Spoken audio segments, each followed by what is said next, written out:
Ambulance बुलाइए, it's serious. নমস্কার, আমার নাম doctor Zulfi Shahid. Welcome to Karma mister Dutta. আমার নাম দিবাকর, আমি ডক্টর জুলফির সহকারী। জানেন তো, আমি সারাদিন রুগীকে দেখতে পাই। তুমিও দেহুদা?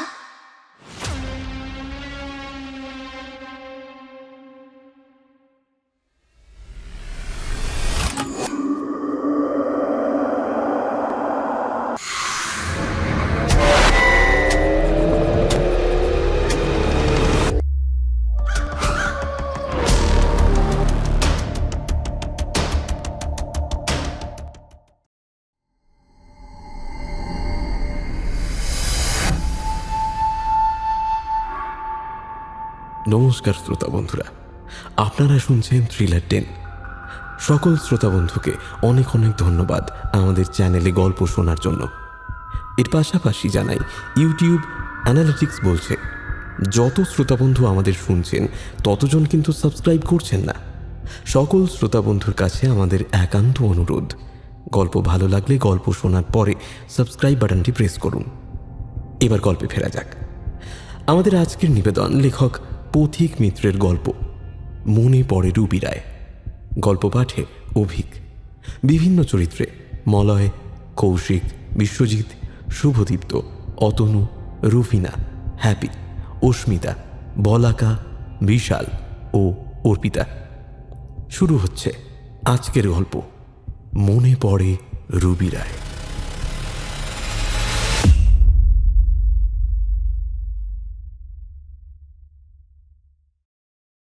1944, 22 ফেব্রুয়ারি, বার্লিন।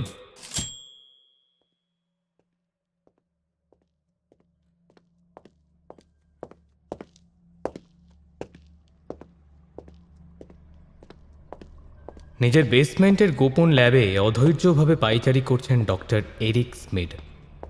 তার চোখে মুখে একটা চাপা রাগ আর উৎকণ্ঠা। আর একটু সময় চাই তার, কিন্তু বর্তমান পরিস্থিতিতে এই সময়টাই তো দুর্মূল্য। তারপর তার গবেষণার ফলশ্রুতি হিসেবে একটা অভিনব টর্চারের ব্যবস্থা তিনি তুলে দেবেন মহামহিম হিটলারের হাতে। ইহুদিদের ওপর তার মনের চিরকালীন ঘৃণা এবার তিনি চরিতার্থ করবেন। অল্প কিছুক্ষণ আগে খবর এসেছে মিত্রশক্তির ঘাঁটি দিনে দিনে আরও মজবুত হচ্ছে। 1941-এ আমেরিকান পার্ল হারবারের আক্রমণের পর এখন বিশ্বযুদ্ধে আমেরিকা মিত্রশক্তিকে যোগ দিয়েছে। খুব দ্রুত পাল্টে যাচ্ছে বিশ্বযুদ্ধের সমীকরণ। সেটাই আরও দুশ্চিন্তা বাড়িয়ে দিচ্ছে এরিকের। না না না, এতটা দেরি করা একদম ঠিক হলো না। 2 বছর বেশি সময় লেগে গেল রিসার্চ কমপ্লিট করতে। ফিউরারকে আমি নিজে কথা দিয়েছিলাম যে এমন এক পদ্ধতি আবিষ্কার করব যাতে ইহুদিদের এমন যন্ত্রণা দেওয়া যাবে যার কাছে হলোকস্টের কষ্ট কিচ্ছু না, অথচ সবটাই হবে মানসিক। কোনো শারীরিক অত্যাচার প্রয়োজন হবে না। মানুষের মাথার হিসেবে এমন ঘেঁটে দেওয়া যাবে যে সে মানুষ বেঁচে থাকতে ভয় পাবে। এই ভয় সহ্য করতে না পেরে ওরা ওরা ওরা নিজেরাই মাথা কুটবে মরার জন্য, যাকে বলে মাস সুইসাইড। এই পদ্ধতির নাম ইনডিউসড ফিয়ার সাইকোসিস। কিন্তু আমি কি করব? এটা তো কোনো যন্ত্র বানানো নয়, একটা মনস্তাত্ত্বিক পরীক্ষা। এতে সময় লাগাটা স্বাভাবিক। এখন যখন আমি প্রস্তুত, তখন ফিউরার নিজেই ব্যস্ত। নিজে বাঁচলে তবেই তো, তাই না? কিন্তু এ যাত্রায় বোধহয় একটু বেশি দেরি হয়ে গেল এরিকের। তার ঘৃণার পাত্র ইহুদিগুলোকে আতঙ্কে ছটফট করতে দেখার বাসনা তার কবে যে পূর্ণ হবে। তবে এরিক আশাবাদী। একবার, শুধু একবার ফিউরার আমায় ডেকে পাঠান, তারপর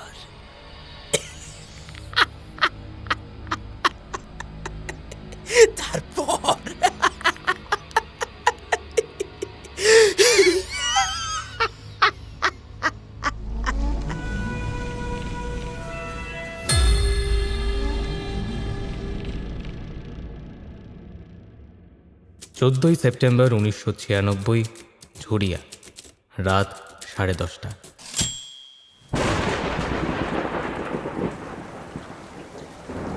বেটি, বেটি, ও বেটি, কোথায় গেলি রে মা? আমি বাপি রে। পাগলের মতো ছুটে বেড়াচ্ছেন মিস্টার রায়, আর থেকে থেকে চেঁচিয়ে উঠছেন। অঝোরে বৃষ্টি পড়ছে, মেঘলা আকাশে চাঁদ মাঝে সাঝে উঁকি মারছে। গেলি রে মা? এলোপাথারি কিছু টর্চের আলো কালো অন্ধকারে ঢাকা টিলার উপর ছুটে বেড়াচ্ছে। আরে কই? রায়বাবুর 12 বছরের মেয়ে দুপুর থেকে নিখোঁজ। দুপুরে বন্ধুদের সঙ্গে লুকোচুরি খেলছিল সে পাশে টিলার উপরে। গেলি রে মা? তারপর বৃষ্টি আসে। বাপি রে। বন্ধুরা ভাবে সে বাড়ি চলে গেছে, কিন্তু যায়নি। রায়বাবু পেশায় একজন ইঞ্জিনিয়ার, পাশের খনিতে। কাজপাগল ছাপোষা বাঙালি। রাত 8টায় বাড়ি ফিরে জানতে পারে মেয়ে দুপুর থেকে নিখোঁজ। নিজের স্ত্রীর সঙ্গে একদমই বনিবনা নেই রায়বাবুর। কানাঘুষো শোনা যায় তার স্ত্রীর নাকি পরকীয়া সম্পর্ক আছে, তাই সংসারে মন নেই। এমনকি নিজের মেয়ের প্রতিও বিশেষ টান নেই। না হলে এতক্ষণ মেয়ে বাড়ি না ফেরাতেও মায়ের সেরকম তাপ উত্তাপ নেই কেন? রায়বাবুর বেঁচে থাকার একমাত্র সম্বল মেয়ে, আর সে কিনা নিখোঁজ। বড় অসহায়ভাবে পাগলের মতো ছুটে বেড়াচ্ছেন মানুষটা, থেকে থেকে চিৎকার করে ডাকছেন মেয়েকে। সাথে অফিসের 3 বন্ধু আর কিছু লোকাল পুলিশের লোক রয়েছে। টিলার অন্ধকার ভেদ করে টর্চের আলো খেলে বেড়াচ্ছে এদিক থেকে ওদিকে। হঠাৎ শোনা গেল ইন্সপেক্টর দুবের ভারী কি কণ্ঠস্বর। एम्बुलेंस बुलाइए, इट्स सीरियस। और सिर्फ लड़की के बाप को भेजो और किसी को आने मत दो। নিজের নাম শুনে রায়বাবু ছুটে গেলেন ঝোপটার দিকে। চেঁচিয়ে উঠলেন, মা, মারে, আমি এসে গেছি রে মা।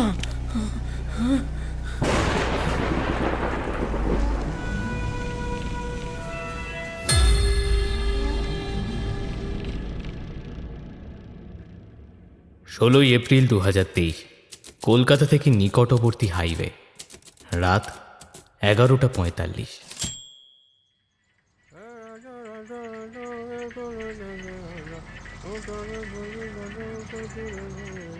একটা ভোজপুরি গান বেজে চলেছে। মুখে গুটকা ঠেসে মাথা দুলাতে দুলাতে ট্রাক চালিয়ে চলেছে মাংলু। মুখে গুটকা নিয়ে সে গুনগুন করে গান করছে। পাশে তার ওস্তাদ হালকা ঝিমুচ্ছে। কলকাতা ছেড়ে আজ রাতেই ছত্তিশগড় ঢুকতে হবে তাকে। অন্ধকার হাইওয়ের বুক চিরে রাস্তা নির্দেশ করছে ট্রাকের হেডলাইট। নিঝুম ফাঁকা হাইওয়ে, চারদিকে নিকষ অন্ধকার, আর মাঝখানে সরল রেখায় হেডলাইটের আলো যেন আরও বেশি নিঝুম করে দিচ্ছে চারদিককে। মাঝে সাঝে দুটো একটা মালবাহী ট্রাক ছাড়া সেরকম কিছু নজরে পড়ছে না। হাইওয়ের দুধারে সম্ভবত ক্ষেত বা খালি জমি। ওস্তাদ বোধহয় ঘুমিয়ে পড়েছে। এবার তাকেই পুরো রাতটা টানতে হবে। আপন মনে গজগজ করে উঠল মাংলু। ট্রাকের হলুদ হেডলাইটে জনশূন্য পিচের রাস্তাটা বড় একঘেয়ে লাগছে। গাড়ির পুরনো টেপটাতেও ঘ্যার ঘ্যার শব্দ হচ্ছে। হঠাৎই সামনে একটা অবয়ব ঝাঁপিয়ে পড়ল, যেন কেউ অপেক্ষা করছিল তাদের ট্রাকটার জন্য। ব্যাপারটা এই জনশূন্য রাস্তায় এত অকস্মাৎ ঘটল যে মাংলু কিছু বোঝার আগেই 16 চাকার মালবাহী ট্রাকের তলায় পড়ল সেই অবয়ব। মাংলু ব্রেক দিল, কিন্তু সে জানে খুব জোরে ব্রেক দিলে ট্রাক পাল্টি খাবে। সহসা ধর্মর করে উঠে বসল ওস্তাদ। कहा कर दियो बेबुड़बक, आदमी मार डालो। अपनी गलती नय ওস্তাদ। হঠাৎ হঠাৎ সুনসান রাস্তার সামনে ঝাঁপ দিল, একদম একদম ভূতের মাফিক। राम राम, ए साला मर्डर जाएगा पेलो ना। খুঁজে খুঁজে আমার গাড়ির সামনে। ওস্তাদ একবার দেখবো? দেখি একবার। পাগল हो गए हो का? পুলিশের লাফড়ায় ফাঁসবি নাকি? টেনে চালা এখন, ফাঁকা রাস্তায় কেউ আসার আগে। জলদি চল, আমার মুখ দেখিস না বেবুড়বাক। ওস্তাদের ধমকি খেয়ে তাড়াতাড়ি করে ট্রাক চালু করে দিল মাংলু। নিমেষের মধ্যে রাতের অন্ধকার হাইওয়ের বুকে মিলিয়ে গেল মালবাহী ট্রাক। শুধু রাস্তার বুকে পড়ে রইল একটি ক্ষত বিক্ষত মৃতদেহ। পরনে একটা সাদা ঢলা পাঠানি কুর্তা আর পায়জামা, মাথায় সাদা পাগড়ি। আর চারপাশে ভেসে যাওয়া লাল রক্ত ও পিষে যাওয়া বিচ্ছিন্ন অঙ্গ প্রত্যঙ্গ।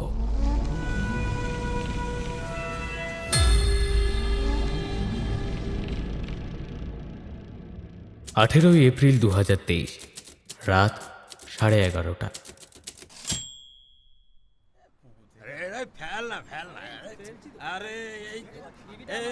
আধার নেমে গেছে অনেকক্ষণ, এখন রাত 11:30 মতো হবে। আমি একটি বাসের ভিতরে বসে আছি। বাইরে হলদে স্ট্রিট লাইটের এঁটো আলো বাসের ভিতরে একটা রহস্যময় আলো আঁধারি সৃষ্টি করেছে। না, কোথাও যাচ্ছি না আমি, আর কোথাও যাওয়ারও নেই আমার। বাসটাতে একটা লোকও নেই, থেমে আছে বাসটা। আজকের দিনের মতো তার যাত্রা শেষ, আর কোথাও যাবে না সে। অনেকটা আমার মতোই ক্লান্ত হয়ে পড়েছে, আর সে ছুটবে না, কারণ নিয়তির থেকে ছুটে পালানো যায় না। তবে এই বিষয়টাকে মানিয়ে নিতে কিছুটা সময় লাগবে, সেই সময়টুকুই যত ছোটাছুটি। বাসের বাইরে বাসের ড্রাইভার, খালাসি, কন্ডাক্টররা বসে তিন পাত্তি খেলছে। তাদের হালকা গলার আওয়াজ কানে আসছে আমার। আমাকে নামতে বলেছিল বটে, কিন্তু আমার দশা দেখে পাগল ভেবেই হয়তো আর বেশি কিছু বলেনি। দিনের ক্লান্তি মেটাতে তারা সস্তার পানীয় হাতে খেলায় মেতেছে। আমি যেন ঠিক সরল রেখার চিন্তা করতেই পারছি না। থেকে থেকে কিছু অত্যন্ত অস্বস্তিকর ভয়াল ছবি ভেসে উঠছে চোখের সামনে। আমার অবস্থানটা ঘুম আর জেগে থাকার মাঝখানে কিছু একটা। হ্যাঁ, এটাই হয়তো ফিয়ার সাইকোসিস।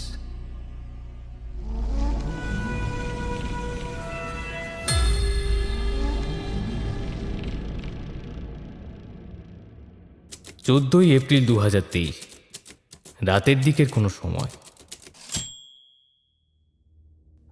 একটি মেয়ে একটি কাঁচের ঘরে কোণের দিকে সিঁটিয়ে বসে আছে, হাত পা মোড়ে দু হাঁটুর মাঝখানে মুখ লুকিয়ে। তার কোকড়ানো চুলগুলো মুখের ওপর ঝুঁকে পড়েছে।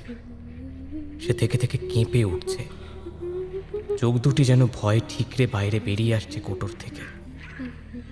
নিজের হাঁটুটাকেই ভয় কামড়ে ধরছে সে, অথচ সে বুঝতে পারছে না তার দাঁত বসে যাচ্ছে হাঁটুতে। সেখান থেকে চুঁইয়ে চুঁইয়ে রক্ত পড়ছে, কিন্তু ভয়ের তীব্রতা এতটাই যে এই রক্তক্ষরণ নিয়ে মেয়েটি একদমই অবগত নয়। একটা নীল আতঙ্কের চাদরে যেন সে নিজেকে মুড়িয়ে রেখেছে আপাতমস্তক।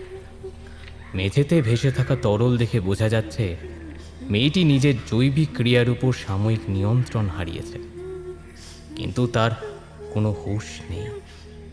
ঘরের ভিতর থেকে দেওয়াল জুড়ে লেগে আছে একটা বিশাল এলইডি স্ক্রিন। সেই স্ক্রিনে অনর্গল কিছু দৃশ্য ফুটে উঠছে। একটা বিশাল করাত দিয়ে একজনের হাত কাটা হচ্ছে, ফিনকি দিয়ে রক্ত বেরোচ্ছে, রক্ত রক্ত আর রক্ত। ইংরেজিতে এগুলোকে গোড় বলে। স্ক্রিন জুড়ে চলছে এক পৈশাচিক রক্তের নিদর্শন। মেয়েটি আবেগহীন চোখে তাকিয়ে কি একটা গান গাইছে। স্বর এবং সুর শুনেই বোঝা যাচ্ছে সে আর নিজের মধ্যে নেই।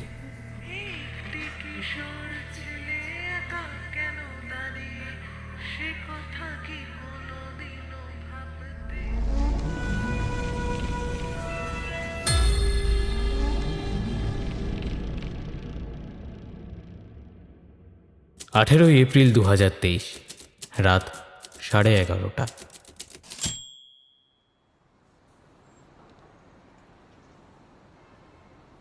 আবার তন্দ্রা ভেঙে গেল। শরীরটা প্রায় ছেড়ে দিয়েছে। মাথায় যেন এক মন ভার।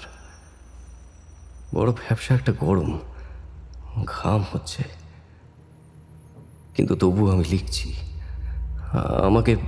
আমাকে লিখতেই হবে। এই গল্পটা আজ রাতেই লিখতে হবে আমাকে।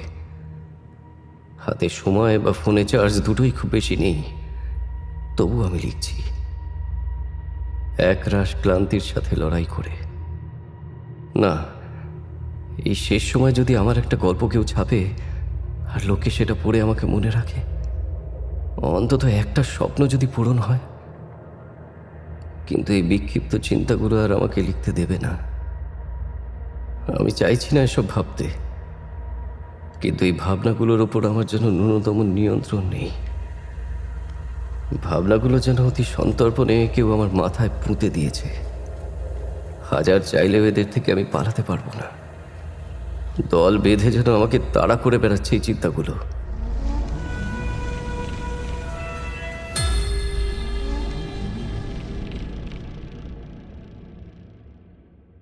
14 এপ্রিল 2023 রাতের দিকের কোনো সময় একটি কাঁচের ঘরে একজন প্রায় উলঙ্গ প্রৌঢ় পাগলের মতো ছুটে বেড়াচ্ছে। উলঙ্গ কারণ তিনি নিজেই নিজের পোশাক ছিঁড়ে ফেলেছেন। অনবরত সে তার পোশাক ঝেড়ে চলেছে। দেখে মনে হচ্ছে কিছু বোধহয় তার পোশাকে লেগে গেছিল, কিন্তু আদপে তার পোশাকে বা শরীরে দুরস্ত, পুরো ঘরটা ঝকঝকে তকতকে, এক বিন্দু ধুলো অব্দি নেই। চোখে মুখে প্রগাঢ় আতঙ্কের ছাপ। থেকে থেকে বিভৎস চিৎকার করে উঠছে লোকটা। মাঝে মাঝে আবার ইষ্ট নাম জপছে। আবার কিছুক্ষণ বাদে কাঁচের দেওয়ালে মাথা ঠুকে চলেছে জোরে জোরে। কাঁচের দেওয়ালে একটা 3D প্রজেকশন চলছে।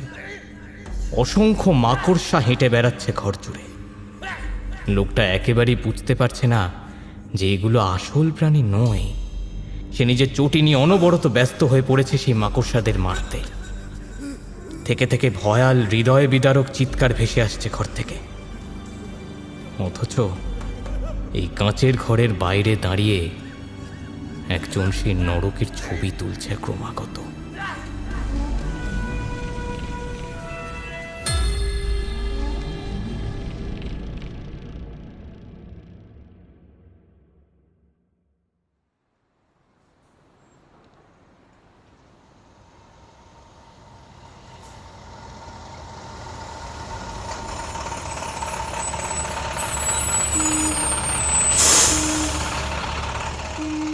আর একটা বাস এসে থামলো ডিপোতে। হর্নের শব্দে আমার সম্বিত ফিরল। না না, এই গল্পটা আমাকে বলতেই হবে। আমার নাম দেবাশিস দত্ত, সবাই দেব বলেই ডাকে। আমি পেশায় একজন সাধারণ বীমার দালাল, যাকে সাধু ভাষায় বলে ইন্স্যুরেন্স এজেন্ট। প্রতি মাসের টার্গেট, কমিশন, এই নিয়ে জর্জরিত আমার জীবন। বাড়িতে আমার স্ত্রী পর্ণা আর 10 বছরের মেয়ে ঝিলিক। নিম্ন মধ্যবিত্ত মানুষের জীবনে যা যা ক্রাইসিস থাকে সবই আছে আমার জীবনে। পর্যাপ্ত উপার্জন না থাকলেও আমরা বেশ সুখেই ছিলাম, কিন্তু ভিতর ভিতর কিছু উটকো খেয়াল থেকে থেকে আমার পারিবারিক শান্তি বিঘ্নিত করত। একজন মধ্যবিত্ত বীমার দালাল হয়ে সারাটা জীবন কাটিয়ে দিতে হবে, এটা ঠিক মেনে নিতে পারতাম না আমি। আমার দুটো শখ ছিল, ছবি তোলা আর লেখক হওয়া। এই খেয়ালে একটা দামি ক্যামেরাও কিনেছিলাম, কিন্তু না আমি ছবি তোলার জন্য সময় দিতে পারলাম, আর না লেখার জন্য। শুধু পাগলের মতো ছুটে বেড়ালাম সংসার খরচ জোগাতে।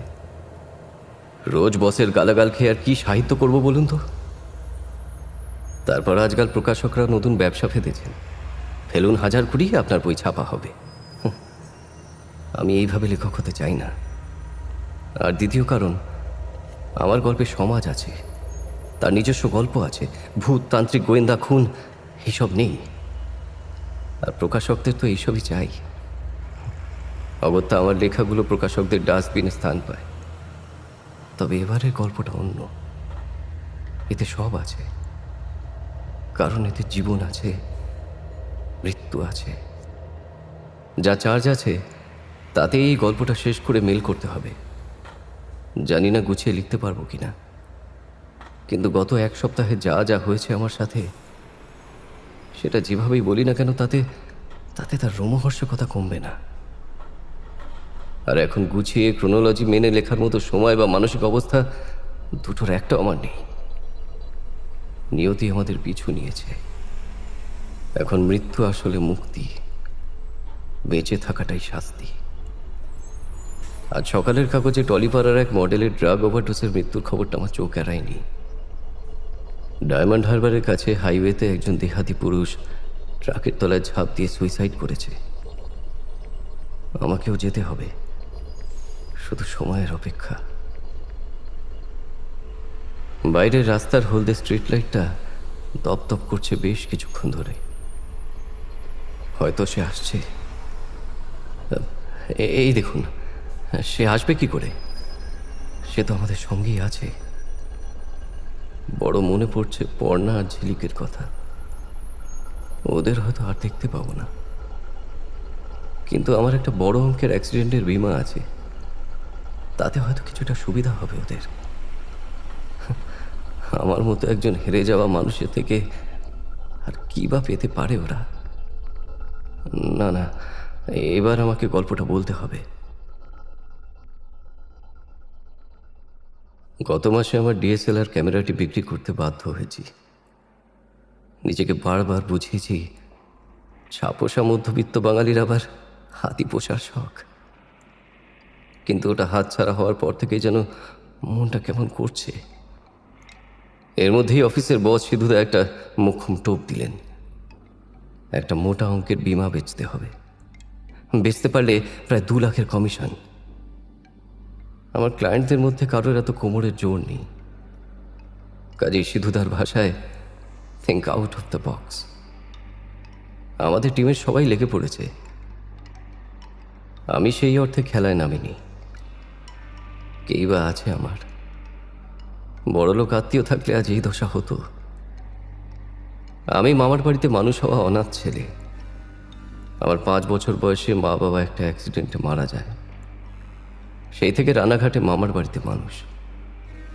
কোনো মতে পড়াশোনা শেষ করে ঠেকারই চাকরি। আমার কাছে ফটোগ্রাফি, সাহিত্য চর্চা সব কিছুই চাঁদ ছোঁয়ার সামিল। তবু একটু খোঁজ খবর করি। হঠাৎ রবিবার সকালে, আজ থেকে ঠিক 9 দিন আগে, আমার মোবাইলে একটা ফোন আসে। অচেনা নাম্বার। ফোন ধরতেই একটা ঝকঝকে কণ্ঠস্বর শুনতে পাই। আমি কি মিস্টার দেবাশিস দত্তের সাথে কথা বলছি? হ্যাঁ, আপনি? তার মানে আপনি হলেন দেবুদা, তাই তো? নমস্কার, আমার নাম ডক্টর জুলফি শাহিদ। আপনি আমার স্ত্রীকে চিনবেন হয়তো, রুবি রায়। নামটা শুনেই যেন আমি নিমেষে একরাশ স্মৃতির অতল সমুদ্রে ডুবে গেলাম। পিছিয়ে গেলাম আজ থেকে প্রায় 23 বছর আগে। তখন আমি রানাঘাট কলেজে ঢুকেছি, 18 বছর বয়সে। সদ্য যৌবন ডানা গজিয়েছে। সিগারেট ধরেছি, না পেলে বিড়ি। উড়ু উড়ু মন। ক্যামেরাও হাতে তুলেছি সেই প্রথম। কোডাক ক্যাপিটেন। হঠাৎ একদিন মামার বাড়ি হাজির হলো আমারই মতো একজন আশ্রিত, রুবি রায়, আমার ছোট মামার মেয়ে। ছোট মামা ঝাড়িয়াতে মাইনে ইঞ্জিনিয়ার ছিল। কিছুদিন আগে মামা আত্মহত্যা করেছিলেন। মামি ছিলেন পেশায় ডাক্তার। মামার মৃত্যুর পর আবার বিয়ে করেছেন মামি। কিন্তু মামির নতুন সংসারে নাকি রুবিকে রাখা যাবে না। কি এক অজ্ঞাত কারণ কে জানে। অগত্যা আমার বড় মামার আশ্রয়ে এলো সে। তখন তার বয়স 14 হবে। সবে তার যৌবন প্রস্ফুটিত হচ্ছে। দুধে আলতা রং, টানা টানা চোখ, কোকড়ানো চুল, ছোট্ট পাতলা দুটি ঠোঁট। এক কথায় দারুণ সুন্দরী। ওই বয়সেই ওকে সামনে দেখলে অযথা ঢোক গিলতে হতো। আমার মামাতো বোন রুবি রায়। মনে পড়ে গেল সব এক নিমেষে। না, সব মনে ঠিক পড়েনি। পড়লে হয়তো। দেবুদা, আপনি আছেন তো লাইনে? আসলে আমার এক বন্ধু জানায় আপনি নাকি একটা বড় অঙ্কের বীমা করার জন্য ক্লায়েন্ট খুঁজছেন। আসলে আমি একটি বড় টার্ম পলিসি নিতে চাই, আর আপনি যখন রুবির দাদা, তখন ভাবলাম আপনার থেকেই নিই। হাজার হোক, আপনি রিলেটিভ এবং রবির খুব প্রিয় ছিলেন। যেন আবার স্মৃতির চোরাবালি থেকে এক ছটকায় আমাকে আমাকে বাস্তবের মাটিতে নিয়ে ফেলল কণ্ঠস্বরটি। এ তো মেঘনা চাইতেই বন্যা। কোথায় ভাবছিলাম ক্লায়েন্ট খুঁজবো, এ তো শটাং ক্লায়েন্ট আমার ঘরে। আগামী 14ই এপ্রিল মানে শুক্রবার রবির জন্মদিন। আমি রাতে একটা পার্টি দিচ্ছি, সকাল সকাল চলে আসুন আপনি। আড্ডা, খাওয়া দাওয়া সব হবে, সঙ্গে আপনার কাজটাও করে নেওয়া যাবে ক্ষণ। আমি আপনাকে মেইলে ইনভাইটটা পাঠিয়ে দিচ্ছি, কেমন? এবার ব্যাপারটা একটু অদ্ভুত ঠেকল। বউয়ের জন্মদিনে তার কবেকার মামাতো দাদাকে নেমন্তন্ন, ব্যাপারটা একটু কিরকম যেন। তারপর মনে হলো রবির তো সত্যি সেরকম কেউ ছিল না। রানাঘাটের 2 বছরে আমরা খুব ভালো বন্ধু হয়ে গেছিলাম, তারপর আর যোগাযোগ ছিল না। আসলে আমার মাথায় তখন আর কিছুই নেই। আমি দেখতে পাচ্ছি যে এই বীমা বিক্রির সাথে আমার জীবনে কিছুদিনের জন্য একটু শান্তি আসবে, তাই না বলার প্রশ্নই নেই। সপরিবারে ডাকতাম আপনাকে, কিন্তু আসলে এই পার্টিতে কিঞ্চিত বদ্ধ পান্টান হবে তো, তাই আপনার স্ত্রী কন্যাকে আর নিমন্ত্রণ করতে পারলাম না। কিছু মনে করবেন না যেন। শুক্র শনি আমার আতিথেয়তা গ্রহণ করে তারপর রবিবার ছাড়বো আপনাকে। বড় নম্র ও বিনয়ী ভদ্রলোক। আজকাল অনেক রকমের 2 নম্বরই কারবার চলছে দেশ জুড়ে, তাই একটু সতর্ক হওয়া প্রয়োজন। এত বড় বিমা নেবে বলছে যখন, নিশ্চয়ই রবির পর কোটিপতি। ফোন ছাড়ার পর আমি একটু রিসার্চ করে নিলাম। সেটা করতে মোটেই বেগ পেতে হলো না। ডক্টর জুলফি সাইদ নামটা ইন্টারনেটে বেশ বিখ্যাত। এখন বিখ্যাত সাইকোলজিস্ট ভদ্রলোক। মানুষের বিভিন্ন ভয় নিয়ে ওর বিরাট রিসার্চ রয়েছে। 20 বছর বার্লিনে থেকে গবেষণা করে এই 3 বছর আগে তিনি দেশে ফেরেন। তার প্রথম ফরাসি স্ত্রীর সাথে বিচ্ছেদ হওয়ার পর তিনি 2 বছর আগে বিয়ে করেন রুবিকে। বর্তমানে তার নিবাস ডায়মন্ড হারবারের কাছের একটি জায়গায়। একটি পুরনো জমিদার বাড়ি কিনে উনি সেটাকে একটি হাইটেক দুর্গে পরিবর্তিত করেছেন। সেটা নিয়ে কাগজেও বেরিয়েছে দেখলাম। 2টো জিনিস প্রমাণ হলো। 1, উনি আসলেই একজন মানুষ, আর 2, উনি বাস্তবেই একজন ধনকুবের। মনস্থির করে ফেললাম যাচ্ছে এই শুক্রবার।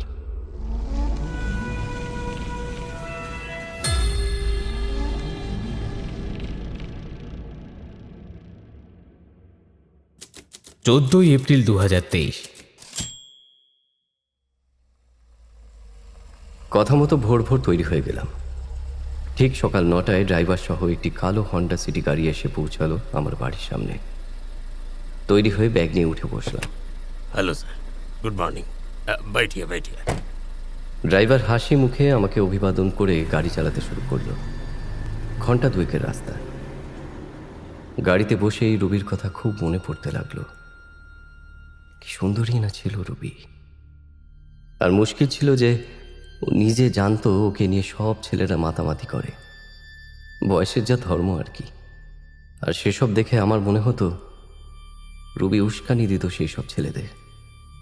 আর সেসব ছেলেদের বাদ দিন, নিজের মামাতো বোন জানা সত্ত্বেও আমার রাতের ঘুমো কি কেড়ে নেয়নি রুবি। ওকে দেখলেই আজে বাজে চিন্তা ভিড় করতো আমার মনে।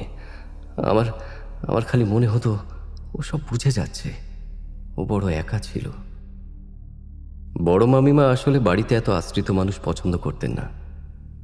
মামার ভয় কিছু বলতে না পারলেও সুযোগ পেলেই আমার আর রুবির ওপর ঝাল মেটাতেন।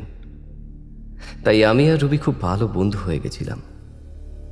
আমার খালি মনে হতো রুবি যেন 2টো আলাদা মানুষ। এই হাসি খুশি খেলে বেড়াচ্ছে, তো এই ঘরে মুখ গুজে কান্নাকাটি করছে।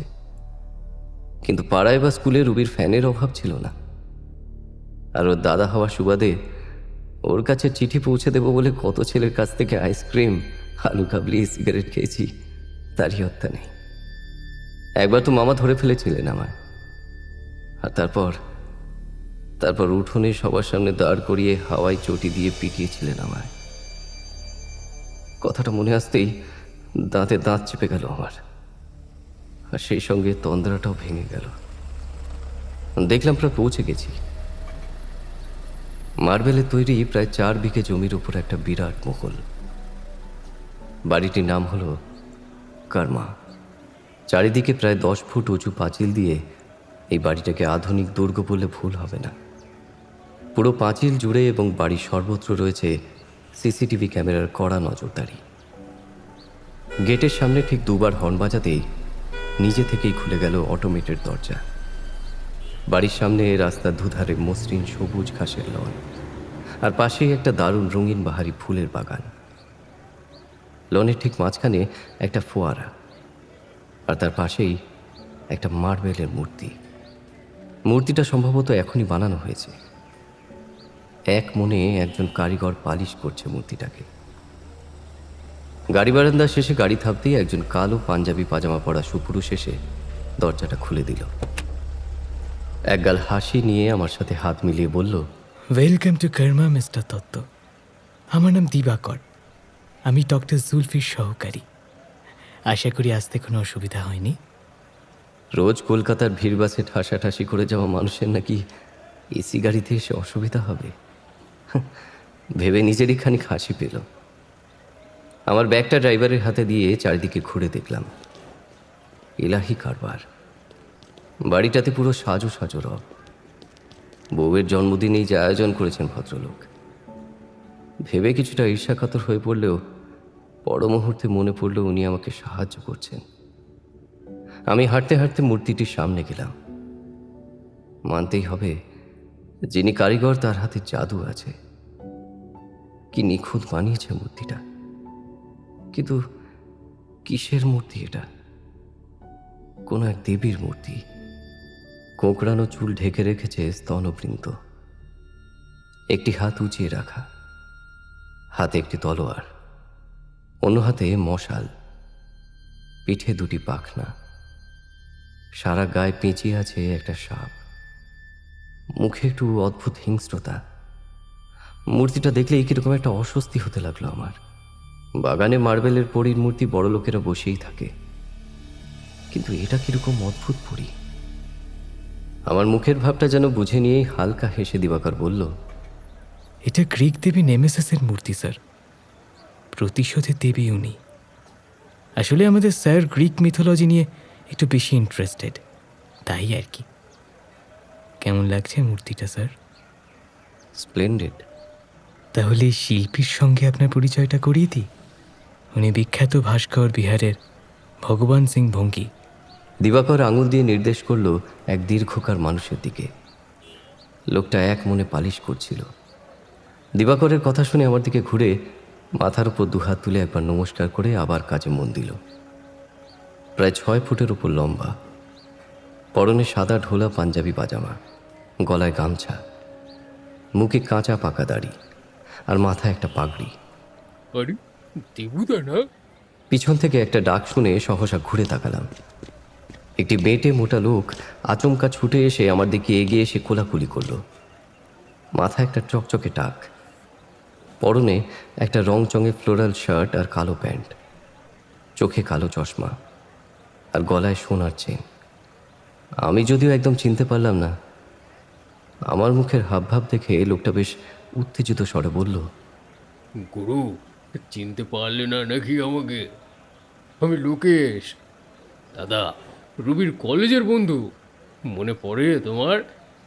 ওর সেই আশিক, যাকে ও মুখ ব্যাংজানি ছাড়া আরো কিছুই দেয়নি কোনোদিনও। এবার কিছুটা মনে পড়ল আমার। লোকেশ পোদ্দার স্থানীয় কোনো নেতার ছেলে ছিল, রুবির বন্ধু ছিল, কিন্তু আদতে একদম সুবিধার ছিল না। আমি রুবিকে বলেছিলাম একাধিকবার, কিন্তু ও শোনেনি। স্মৃতির একটা বাজে দোষ আছে। একবার একটা ফোকর পেলেই হঠাৎ কেঁচো খুঁড়তে কেউটে বের করে আনে। তবে এই মক্কেলকেও কিনা রুবি ডেকে এনেছে। মানে মানে কি ধরনের আজব রিউনিয়নের বাবা। এরপরে 2 ঘন্টার বিবরণ আসলে অপ্রাসঙ্গিক। আমার মতো নুন আনতে পান্তা ফুরাই গোছের মানুষের কাছে এই বিবরণ একই সাথে বিরল ও বিরক্তিকর। বিরক্তিকর এই জন্য, কারণ এত বিলাসিতা আমার সহ্য হয় না। ঢুকেই একটি বিশালবহুল হল ঘর। সে ঘরের ঝাড়বাতিগুলো বেচলেই আমার 3-4 বছরের উপার্জন ছাড়িয়ে যাবে। বড় বড় কাঠের কারুকার্য করা ভেলভেটের চেয়ার, সোফা ও দামি আসবাব, দেওয়ালে টাঙানো দারুণ দারুণ ছবি ও অ্যাবস্ট্রাক্ট শিল্পকার্য, মাঝে একটি কাঁচের টেবিল আর তার পাশেই কাঠের খোদাই করা একটা বড় হাতির মূর্তি, বিভিন্ন পাথর বসানো সেই হাতির শরীরে, একটি বিরাট লম্বা খাবার টেবিল, আর তাতে রকমারি খাবার সাজানো, চিকেন, মাটন, মাছ, টার্কি, মিষ্টি, কেক, ফল, কি কি নেই সেখানে। তার সুবাসে মা করছে ঘর জুড়ে। খুব মনে হচ্ছিল মেয়েটার কথা। ওর কটা স্বাদ আহ্লাদি বা মেটাতে পারি আমি বাবা হয়ে। মনে মনে ঠিক করলাম এই ডিলটা হলে ওদের দুজনকে নিয়ে কোথাও একটা খেতে যাব। এছাড়াও ঘরে বিশেষ দ্রষ্টব্য ছিল বেশ কিছু ক্যামেরা ও অটোমেটেড যন্ত্রপাতি। ভদ্রলোক যে শুধু শৌখিন তাই নয়, একই সাথে বিজ্ঞান মনস্ক বটে। অত্যাধুনিক প্রযুক্তির নানা যন্ত্রে ঠাসা তার ঘর। সত্যি মনে মনে হিংসা হলো রুবির উপর। একসময় তো এক জায়গায় 2 অনাথ আশ্রিত ছিলাম আমরা, আর আজও কোটিপতি। আর আমাকে আমার শখের একমাত্র জিনিসটাও বেচতে হলো অর্থাভাবে। এটাই প্রথম নয়। রুবিকে চিরকাল সবাই পক্ষপাতিত্ব করেছে। ওর দোষ থাকলেও শুধু সুন্দরী মেয়ে বলে ও পার পেয়ে যেত বারবার। আমার থেকে পড়াশোনাতে খারাপ হওয়া সত্ত্বেও একবারে ওর চাকরি হয়ে যেত। সেই চাকরি ছেড়ে দিলে ও নতুন চাকরি পেতে ওর একটু সময় লাগতো না। আর আমি, সেই দিনটা আবার মনে পড়ে গেল। মামা জুতো দিয়ে আমাকে মারছেন। কি অপরাধ আমার? একটি ছেলের প্রেমপত্র নিয়ে এসেছি রুবির জন্য নগদ 100 টাকার বিনিময়। আর রুবি, তাকে যে উটকো ছেলে পেলে প্রেম নিবেদন করে তাতে ওর দোষ নেই? কোনো উস্কানি নেই বুঝি? ওই এক ন্যাকা কান্না কাঁদবে আর মামা ওকে আদর করে ঘরে নিয়ে যাবে, আর আমার কপালে জুটবে জুতোর বাড়ি। স্যার, ক্লান্ত লাগছে? একটু জুস দিতে বলি? হ্যাঁ, না না, কিসের ক্লান্তি? ঠিক আছে আমি। আপনাদের যা বিরাট বন্দোবস্ত। আচ্ছা, তো ডক্টর সায়েদ আর রুবি কখন আসবেন? আপনি লাঞ্চ করে নিন স্যার, সব গেস্টরা এসে গেছেন। লাঞ্চের পরেই ডক আসবেন। এরপর এক এলাহি লাঞ্চ সারলাম আমি। লাঞ্চ টেবিলে আমাদের সার্ভ করছিল প্রায় 8 জন ওয়েটার। ভাবতেই অদ্ভুত লাগে এই বাড়িতে দুর্গে প্রায় 50-60 জন লোক সারাদিন কাজ করে। সব খাবারই অতি সুস্বাদু, আর শেষের মাটন কারিটা তো অসাধারণ ছিল। এত নরম, এত ভালো সিদ্ধ করা মাটন আমি বহুদিন খাইনি। দিবাকর জানালেন এটি নাকি ডক নিজে হাতে রান্না করেছেন আমাদের জন্য। এর রেসিপি নাকি সুদূর জামাইকারের রাঁধুনি থেকে নেওয়া। উপকরণ নাকি সিক্রেট। মশলাগুলো এসেছে সেই জামাইকা থেকে। বড়লোকদের যত রাজ্যের দেখনদারি, আমার মতো আদার ব্যাপারীর এসব নিয়ে কী কাজ? মনকে বোঝালাম। বেশ খিদে পেয়েছিল। কোনো দিকে না তাকিয়ে অনেকখানি মাটন খেয়ে ফেললাম। সত্যি কি স্বাদ! এ যেন জাদুর ছটা। এত ভালো খাবার বহু যুগ খাইনি আমি। বাকি দুটো দেখলাম একই উদ্যমে খেয়ে যাচ্ছে। আমি ছাড়া টেবিলে ছিলেন ওই ভগবান সিংহ, লোকেশ ছাড়াও আরও 2 জন। তারা আমাদের থেকে কিছুটা দূরে বসেছে। একজন মহিলা, বয়স আন্দাজ করা দুষ্কর, তবে 30-এর উপরেই হবে। উগ্র মেকআপ করে বয়স ঢাকার আপ্রাণ চেষ্টা করেছেন তিনি। পরনে একটা কালো টাইট টিপনেক টি শার্ট এবং জিন্সের হট প্যান্ট। চোখের পাতায় ও ভুরুতে নীল আই শ্যাডো। চুলের মধ্যেও অর্ধেক নীল রং, আর বিভিন্ন রঙের বিটস জড়ানো চুলে। ঠোঁটে কালো লিপস্টিক, আর মুখে এক রাশ বিরক্তি। বেশ চেনা চেনা লাগছে মুখটা, কিন্তু কিছুতেই মনে করতে পারছি না। তবে সম্ভবত মহিলার বিরক্তির কারণ হলো একই টেবিলে অন্য প্রান্তে ছড়িয়ে ছিটিয়ে হামলে পড়ে খাচ্ছেন ভগবান সিং। দেহাতি ওই শিল্পী একাই বোধহয় অর্ধেক মাটন খেয়ে নিলেন। শুধু তার পাশেই একজন ওয়েটার দাঁড়িয়ে তাকে সার্ভ করে যাচ্ছে। মহিলার পাশের ভদ্রলোককে আমি চিনি, টলিপাড়ার একজন প্রযোজক, জিতু মান্ধান। তবে ওনার বানানো ছবিগুলো খুব একটা চলে না বলেই মনে হয়। আর কিছুদিন আগে কি একটা রাজনৈতিক ঝামেলায় জড়িয়ে পড়েন ভদ্রলোক, ঘুষপুষের কেস কিছু একটা। নীল জিন্স আর একটা পোলো টি শার্ট পরা, হাতে দামি সোনালি ঘড়ি, ফ্রেঞ্চ কাট দাড়ি, ফর্সা রং, চোখে মুখে একরাশ বিরক্তি। হবে নাই বা কেন? সাধারণ মানুষকে তো এটা মানুষ ভাবে না। চেটে পুটে লাঞ্চ করার পর আমাদের একটি হল ঘরে নিয়ে গেল দিবাকর। এই ঘরে আবার একটা বড় স্ক্রিন। মনে হলো এটা যেন ভদ্রলোকের প্রাইভেট সিনেমা হল। আমরা 5 জন ছাড়া ঘরে দিবাকর আর 3 জন সহকারী। সামনে একটা ছোট স্টেজ, সেইখানে একটা আলো জ্বলছে। বউয়ের জন্মদিন নিয়ে লোকটার বাড়াবাড়ি শেষ নেই। এবার ব্যাপারটা প্রায় আধেকলাপনার পর্যায়ে চলে যাচ্ছে দেখছি। কি চায় এই লোকটা? খুব বেশিক্ষণ অপেক্ষা করতে হলো না আমাদের। আলোর তলা এলেন ডক্টর জুলফি সায়েদ। বয়স প্রায় 60-এর কাছাকাছি, কাঁচা পাকা চুল, লম্বা দাড়ি, চোখে গোল চশমা, পরনে একটা সাদা ঢোলা শার্ট আর ফিনফিনে দামি গল্ফ প্যান্ট। খুব নম্র ভদ্র, মার্জিত চেহারা ও গলার স্বর।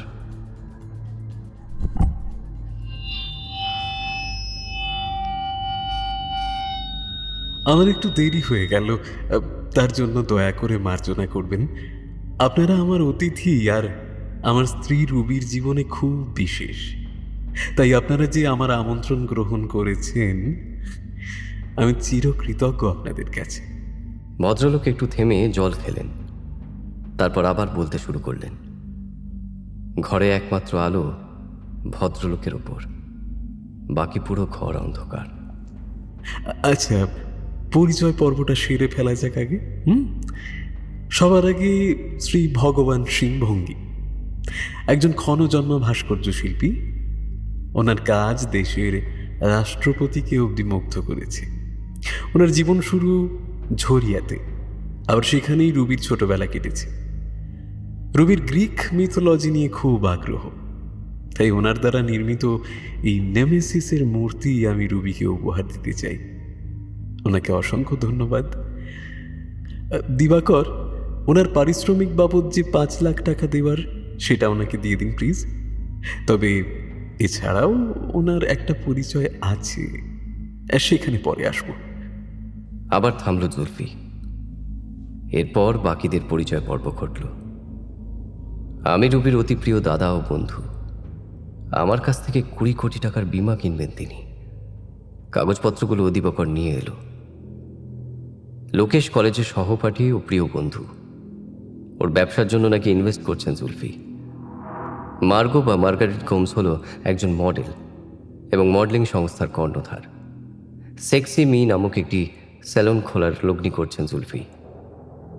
উনিও নাকি এককালীন প্রিয় বান্ধবী ছিলেন রুবির, রুমমেট ছিলেন দুজনে। সবশেষে জিতু মান্ধান, প্রযোজক। তার একটি ছবিতে লগ্নি করছেন টক। ওনার সংস্থাতে নাকি একসময় কর্মরত ছিল রুবি। একটা ব্যাপার একটু অদ্ভুত লাগছে আমার। লোকটা কি দানবীর কর্ণ? নিজের বউয়ের জন্মদিনে খয়রাতি করছেন। পরিচয় শেষ করার পর ঘরে ঢুকলো ওয়েটারদের দল, হাতে নানান রঙিন পানীয়, স্কচ, সঙ্গে আরও বেশ কিছু দামি তরল। কি যে হচ্ছে আমার মাথায় কিচ্ছু ঢুকছে না। দেখলাম সবাই গ্লাস তুলে নিল। ভগবান ভাঙ্গি তো দেখলাম একসাথে 3টে গ্লাস তুলে নিল। একটি ওয়াইন গ্লাস হাতে নিয়ে আবার শুরু করলেন ডগ। বন্ধুরা, উল্লাস করুন রুবি রায়ের নামে। চিয়ার্স। উত্তরে অনেকটা যান্ত্রিক দায়সারাভাবে আমরা সবাই উল্লাস করলাম রুবির নাম করে। আর সাথে সাথে নিভে গেল হলুদ আলোটি, আর চালু হয়ে গেল স্ক্রিনটি। প্রথমেই ফুটে উঠল রুবির কিছু ছবি। তখন রুবির বয়স 12 কি 13 হবে। একটা ফুল ফ্রক পরে ছুটে বেড়াচ্ছে। ছবিটা ফুটে ওঠার সাথেই একটা শব্দ কানে এলো, আবছা গুঙানি। প্রথমে না বুঝলেও কিছুক্ষণের মধ্যে বুঝতে পারলাম ওটা ভগবান সিং ভঙ্গি। কিন্তু রুবির ছবি দেখে এরকম করছে কেন? হঠাৎ হুড়মুড় করে একটা আওয়াজ পেলাম। ঘুরে অন্ধকারে দেখতে পেলাম ভগবান উঠে ছুটতে লেগেছে, বেরোতে চাইছে ঘর থেকে। কিন্তু ইতিমধ্যে ঘরে আরও কিছু লোক এসে গেছে, খেয়াল করিনি সেটা আমি। এদের আচমকা দেখলে ভয়ই লাগবে। কালো টাকসেদো পরা লম্বা 3টে লোক। এদের প্রত্যেকের মুখে একটা করে অদ্ভুত দর্শন মুখোশ। নাটক মহলে এই মুখোশগুলিকে সালভাদর দালি মাস্ক বলে। দুটো লোক প্রায় চ্যাংদোলা করে ভগবানকে তুলে ফের জায়গায় বসিয়ে দিল। বাকিরা সবাই মুখ চাওয়াচাওয়ি করছে, কেউ কিছু বুঝতে পারছে না ঠিক কি হলো। আমি একজন নাস্তিক মানুষ, ঈশ্বরে বিশ্বাস নেই, তবে কর্ম ও কর্মফলে আমি বিশ্বাসী। তাই আমার বাড়ির নাম কর্মা। আমার মনে হয় এই দুনিয়াতে ভারসাম্য রক্ষার স্বার্থে কর্মফল খুব দরকারি একটা জিনিস। যদি পাপীর সঠিক শাস্তি না হয় তাহলে লোকের পুরো সিস্টেমের উপর থেকে ভরসা উঠে যায়। আর অনেক ক্ষেত্রেই আমাদের দেশের আইন সহানুভূতির নামে এই ন্যায়ের সিস্টেমটা ফেল করিয়ে দিতে সক্ষম হয়। মুখ দেখা যাচ্ছে না কারোর, শুধু জুলফির আওয়াজটা গং গং করছে হল জুড়ে। একটা অদ্ভুত নীরবতার চাদর বিছিয়ে গেছে পুরো হল জুড়ে। ঠিক সেই সময় স্ক্রিনে রুবির ছবি সরে গিয়ে একাধারে ফুটে উঠল বেশ কয়েকটি খবরের কাগজের কাটিং। প্রথমটা 1996 সালের সেপ্টেম্বর মাসে একজন 12 বছরের নাবালিকাকে ধর্ষণ করেছেন একজন 40 বছরের লোক। একবার নয়, একাধিকবার। তার জ্ঞান হারাবার পরও সেই লোক মদ্যপ অবস্থায় অজ্ঞান মেয়েটিকে ধর্ষণ করে। ঘটনাটি ঘটে ঝাড়িয়ার কোল বেল্টের এলাকায়। ঘটনার 3 দিন পর পুলিশ অপরাধীকে গ্রেপ্তার করে। মেয়েটিকে আশঙ্কাজনক অবস্থায় হসপিটালে ভর্তি করা হয়। 3 দিন পর তার জ্ঞান ফেরে। গুরুতর আহত হওয়ার পরেও মেয়েটি প্রাণে বেঁচে যায়। কি মজার বিষয় দেখুন। মেয়েটা বেঁচে গেল। না গেলেই ভালো হতো, বিশ্বাস করুন। কারণ ওই দিনও বুঝতেই পারেনি ও আর কোনোদিন সেই আগের মানুষটা হতে পারবে না। ওই ট্রমাটা ওকে আজীবন আর একটা স্বাভাবিক মানুষ হতেই দেবে না। যাক, মেয়েটার কথা থাক, ফিরে আসি অপরাধীর বিচারে।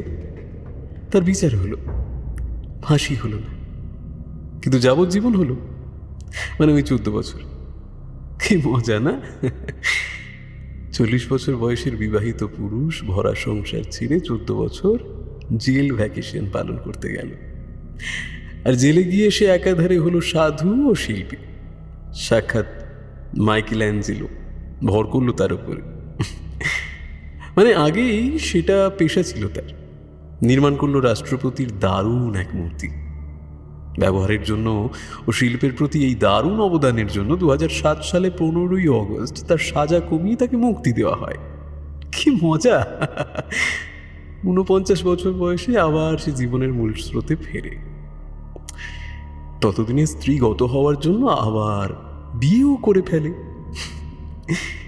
সেই স্ত্রীর সাথে সন্তানও হয় তার। একেবারে ভরা সংসার। আর রাষ্ট্রপতির মূর্তির পর শিল্পী হিসাবে আর ঘুরে তাকাতে হয়নি তাকে। কি সুন্দর বিচার না? কিন্তু মেয়েটার এই ঘটনার পরে কি হলো কেউ জানল না। শুধু এটা জানলো যে মেয়েটা বেঁচে গেছে। কি মজা! ঘরের ভিতর একটা অদ্ভুত চাপা উৎকণ্ঠায় ভরে গেছে। সবাই চুপ, কিন্তু সবার মনের ভিতর একটা হিসেব চলছে। ঘরের পরিবেশ আরো ভারী হচ্ছে ক্রমে। রবি ঠাকুর তো এই জন্যই বলে গেছে, বিচারের বাণী নীরবে নিভৃতে কাঁদে। তবে আমি মানি একটা ভারসাম্য ভীষণ প্রয়োজন। শ্রী ভগবান সিং মহাশয় বড় শিল্পী হতেই পারেন, কিন্তু তিনি আগে একজন ধর্ষক, তবে একজন মাইনারকে। আর কি শাস্তি হলো তার? না না না না, এটা ভালো হলো না। তাই আমি একটু ব্যালেন্স করে দেব এবারে। এবার আমাদের মনোরঞ্জনের সাথে একটা মজার তথ্য বলি, আপনাদের শুনে হাসি পাবে। জানেন, এত পৌরুষের অধিকারী এই বিরাট মানুষটা নাকি মাকড়সাকে ভয় পায়। আমাদের ডাক্তারি ভাষায় এটাকে বলে অ্যারাকনোফোবিয়া। কি অদ্ভুত ভাবা যায়।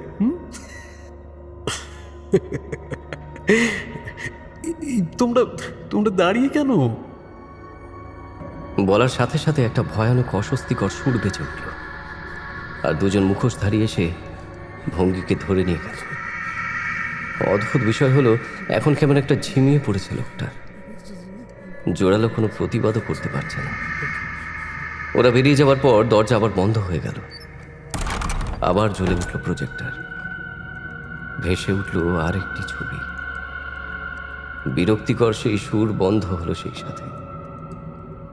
দুজন মেয়ের ছবি, একজন তো রুবি, কিন্তু কিন্তু অন্যজনকে খুব চেনা চেনা লাগছে আমার। কোথায় দেখেছি যেন এই মেয়েটাকে। আরে আরে এই তো সেই মার্গ। দুজনের পরনের টি শার্ট আর জিন্সের হট প্যান্ট। মার্গ জড়িয়ে ধরে আছে রুবিকে, নিচে মার্কার পেন দিয়ে লেখা ফ্রেন্ডস ফর লাইফ। দেখে মনে হলো তখন রুবির বয়স 25 কি 26 হবে, 2010 নাগাদ তোলা। ভালো লাগে স্বপ্নের মাঝে বন্ধে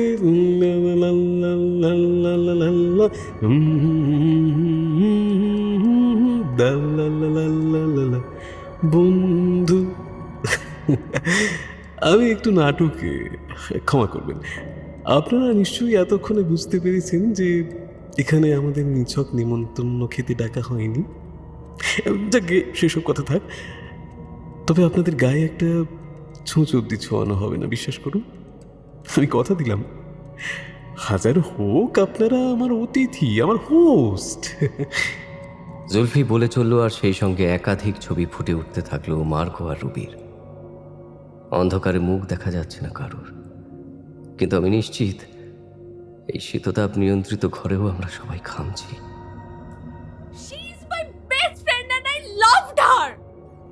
আরে উত্তেজিত হবেন না ম্যাডাম, আস্তে আস্তে হোক না। তবে আপনার কাছে আসার আগে ফিরে যাব 1996 সালে, যখন একটি 12 বছরের মেয়েকে নগ্ন ধর্ষিত অবস্থায় পায় তার পিতা। রাগে পাগল হয়ে যান রণজিৎ রায়। একে বউয়ের সাথে সম্পর্কে চিড় ধরেছে, অন্যদিকে মেহের এই অবস্থা। মানসিক বিষাদগ্রস্ত হয়ে ফাইনালি সুইসাইড করেন। রবির মার আগেই সম্পর্ক ছিল। স্বামীর মৃত্যুর পর তিনি আবার বিয়ে করেন এবং রবিকে নিয়ে পাটনা চলে যান, কিন্তু রবি আর আগের রবি ছিল না। থাকবেই বা কি করে? ওই কচি শরীরে এরকম মরবিড ট্রমা সহ্য করা যায় নাকি? যেহেতু বয়স কম, শরীরের নিয়মে শরীর সেরে যায়, কিন্তু মানসিক চিকিৎসাও হয় না, আর মনটাও সারে না। এমনিতেই এখানে পাগল ছাড়া কেউ মনের চিকিৎসার কথা ভাবতেই পারে না। আর তখন রবির মা নতুন জীবন নিয়ে ব্যস্ত। রবির রোগটা কেউ খেয়ালই করলো না। যেটা হলো রবির সাথে, সেটা হলো ওই মানসিক আর শারীরিক যৌনতার তালমিলটা না পুরো বিগড়ে গেল। কিছু নার্ভের আঘাত লাগায় তার যৌনতার উপর নিয়ন্ত্রণ চলে গেছিল। মানে সময়ে অসময়ে ঠিক জৈবিক ক্রিয়ার মতন তার যৌনতা পেত। এটা তার একটা শারীরিক অক্ষমতা হয়ে গেছিল, ঠিকই যেমন বয়সকালে মলমূত্রের নিয়ন্ত্রণ হারায় মানুষ, সেই বয়স থেকেই ওর যৌনতার নিয়ন্ত্রণ হারিয়েছিল। কিছু বিশেষ হরমোনের অতিক্ষরণের দরুন শারীরিকভাবে রুবি যৌনতা করতে বাধ্য হতে থাকে। এটা এটা এটা এটা এক প্রকারের নিম্ফোম্যানিয়া, কিন্তু ট্রমা ইনডিউসড। কেন বলছেন এসব আমাকে? আপনার যদি টাকা না দিতে হয় দেবেন না। Why the hell is this drama? আর আপনার থেকে আমি আমার 5 বছরের রুমমেটের কথা শুনবো না, ও সব জানি আমি। তবে আপনি জানেন না হয়তো যে আমি কত টক্সিক পুরুষের হাত থেকে ওকে বাঁচিয়েছি বারবার। আরে ম্যাডাম, আপনি শান্ত হন প্লিজ। আমি তো মেডিকেল সাইডটা বলছিলাম। হাজার হোক আমি আগেও ডাক্তার, পরে তো স্বামী। আমি এটাই বোঝাচ্ছিলাম যে রুবির শারীরিক অসুস্থতার কারণে যৌনতা করতে বাধ্য হতো, কিন্তু মানসিকভাবে এটাতে একদম সায় ছিল না তার। আচ্ছা ম্যাডাম, রুবি যখন আপনার সাথে থাকতো তখন কি রুবির অনেক ছেলে বন্ধু ছিল? আপনার ধান্দাটা কি মশাই? বইয়ের এক্সদের উপর স্পাই করছেন? বেশ তো, শুনুন তাহলে। নিজেই নিতে পারবেন না এটা বলে দিলাম, কিন্তু ওর অনেক বয়ফ্রেন্ড ছিল। আর থাকবে নাই বা কেন? She was hell of a horny bitch. বাহ, আপনার প্রিয় বন্ধুর সম্বন্ধে তো আপনার ধারণা বেশ ভালো। তো আপনার রাগ কিসের? আপনাকে টেক্কা দিয়ে সব মডেলিং কন্ট্রাক্ট ও পুরুষ মহলে নজর দুটোই রুবি পাচ্ছিল। সব ভালো ছেলেরা ওকে চাইতো। এটাই মেনে নিতে পারলেন না তো? ইউ আর আ মোরন। আমার কিচ্ছু যায় আসে না ছেলেদের নিয়ে, তবে ওকে নিয়ে যায় আসতো। কেন? আপনার ক্যারিয়ার? কারণ আমি ওকে ভালোবাসতাম, আমার মেয়েদের পছন্দ। কিন্তু ওর তো সবাই কি চাই, আর ছেলেগুলো লেই করে ওকে কাজ দিত যেগুলো শুধুমাত্র আমার প্রাপ্য ছিল। সব মেনে নিতাম, কিন্তু ও আমাকে আর ভালোবাসবে না এটা আমি মানতে পারিনি। আই রিয়েলি লাভড হার।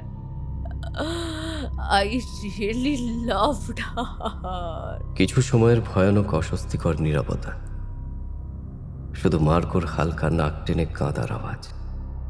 তারপর আবার শোনা গেল জুলফির গলা।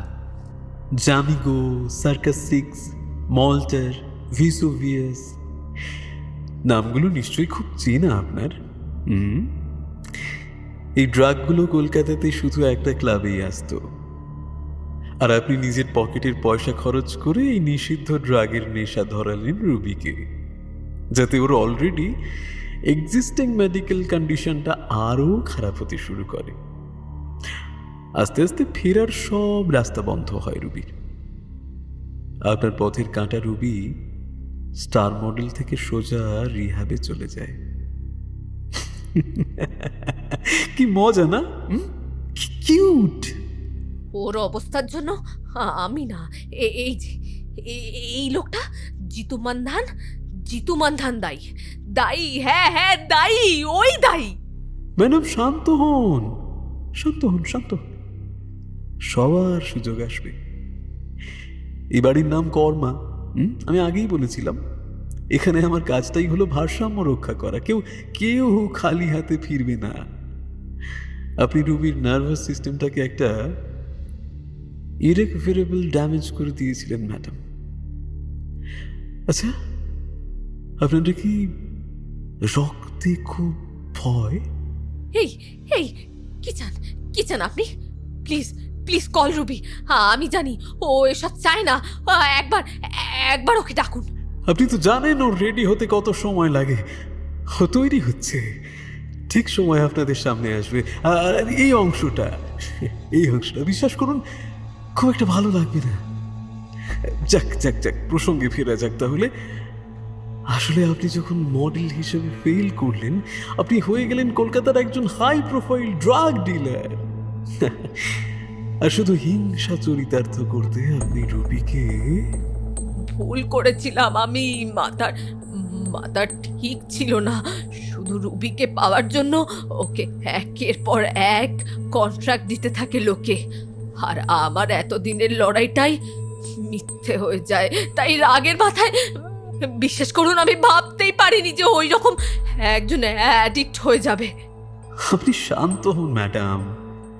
আপনি তো নিজেই অ্যান্টি ডিপ্রেসেন্ট খান। অযথা উত্তেজনা ভালো নয়। কাম ডাউন। আর ভয় পাবেন না, কারণ ভয় পাওয়ার সময় এখনো হয়নি। সেটা একটু পরে আসবে।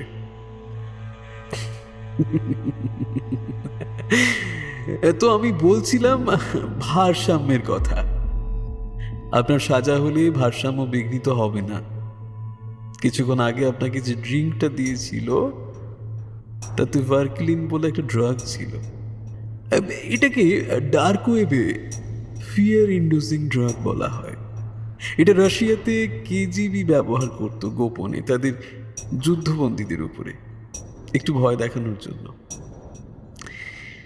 আপনার মস্তিষ্কে অ্যামিডোগালা বলে একটা আমন্ড বাদামের মতো অংশ আছে। এই ড্রাগ সেখানেই খেলা দেখাবে। দ্বিতীয় বিশ্বযুদ্ধের সময় এক নাৎসি বিজ্ঞানীর আবিষ্কার, ইনডিউসড ফিয়ার সাইকোসিস। হঠাৎ তীর বেগে ছুটে এসে মার্গো গলা চেপে ধরল জুলফির। সাথে সাথে আলো জ্বলে উঠল ঘরের। You pig devil son of a. শেষ করার আগেই এক মুখোশধারী মহিলা চাপটে ধরল মার্গোকে। তারপর ধীরে ধীরে তাকে ঘরের বাইরে নিয়ে গেল। ঘরের ভিতরের পরিবেশে এখন ভয়ের মেঘ ভেসে বেড়াচ্ছে। আলো নেবার সাথে সাথেই একটা মিশকালো জগৎ সৃষ্টি হচ্ছে, যেখানে যেখানে আমরা প্রত্যেকেই অসহায় শিকার ছাড়া আর কিছুই না। জুলফি লোকটার মাথার গন্ডগোল আছে, ও উন্মাদ। কি করছে কে জানে ওদের বাইরে নিয়ে গিয়ে। আমাদের অতীত পাপের কঙ্কাল খুঁড়ে খুঁড়ে বের করে সেখানেই আমাদের কবর দেওয়ার পরিকল্পনা কিনা কে জানে। খুব আফসোস হচ্ছে কেন এলাম এখানে। হয়তো নিয়তি, আর নিয়তির থেকে দৌড়ে পালিয়ে বাঁচা অসম্ভব। হঠাৎ করে আবার রুবির কথা মনে পড়ে গেল। স্মৃতির এটাই দোষ, জানেন তো, ভীষণ র্যান্ডম, অথচ গভীরভাবে ভাবলে ভীষণ প্রাসঙ্গিক। রবি একটা ঝালমুড়ির প্যাকেট নিয়ে রানাঘাটের বাড়ির উঠোনে বসে গল্প করছিল আমার সাথে। অকারণে জোরে জোরে হাসা ওর একটা বড় বাজে অভ্যাস ছিল। এটা নিয়ে মামিমার বড় রাগ ছিল। শুনলেই বলতেন, ঢিঙ্গি মেয়ে কোথাকার, এত খুশি কিসের কে জানি রে বাবা।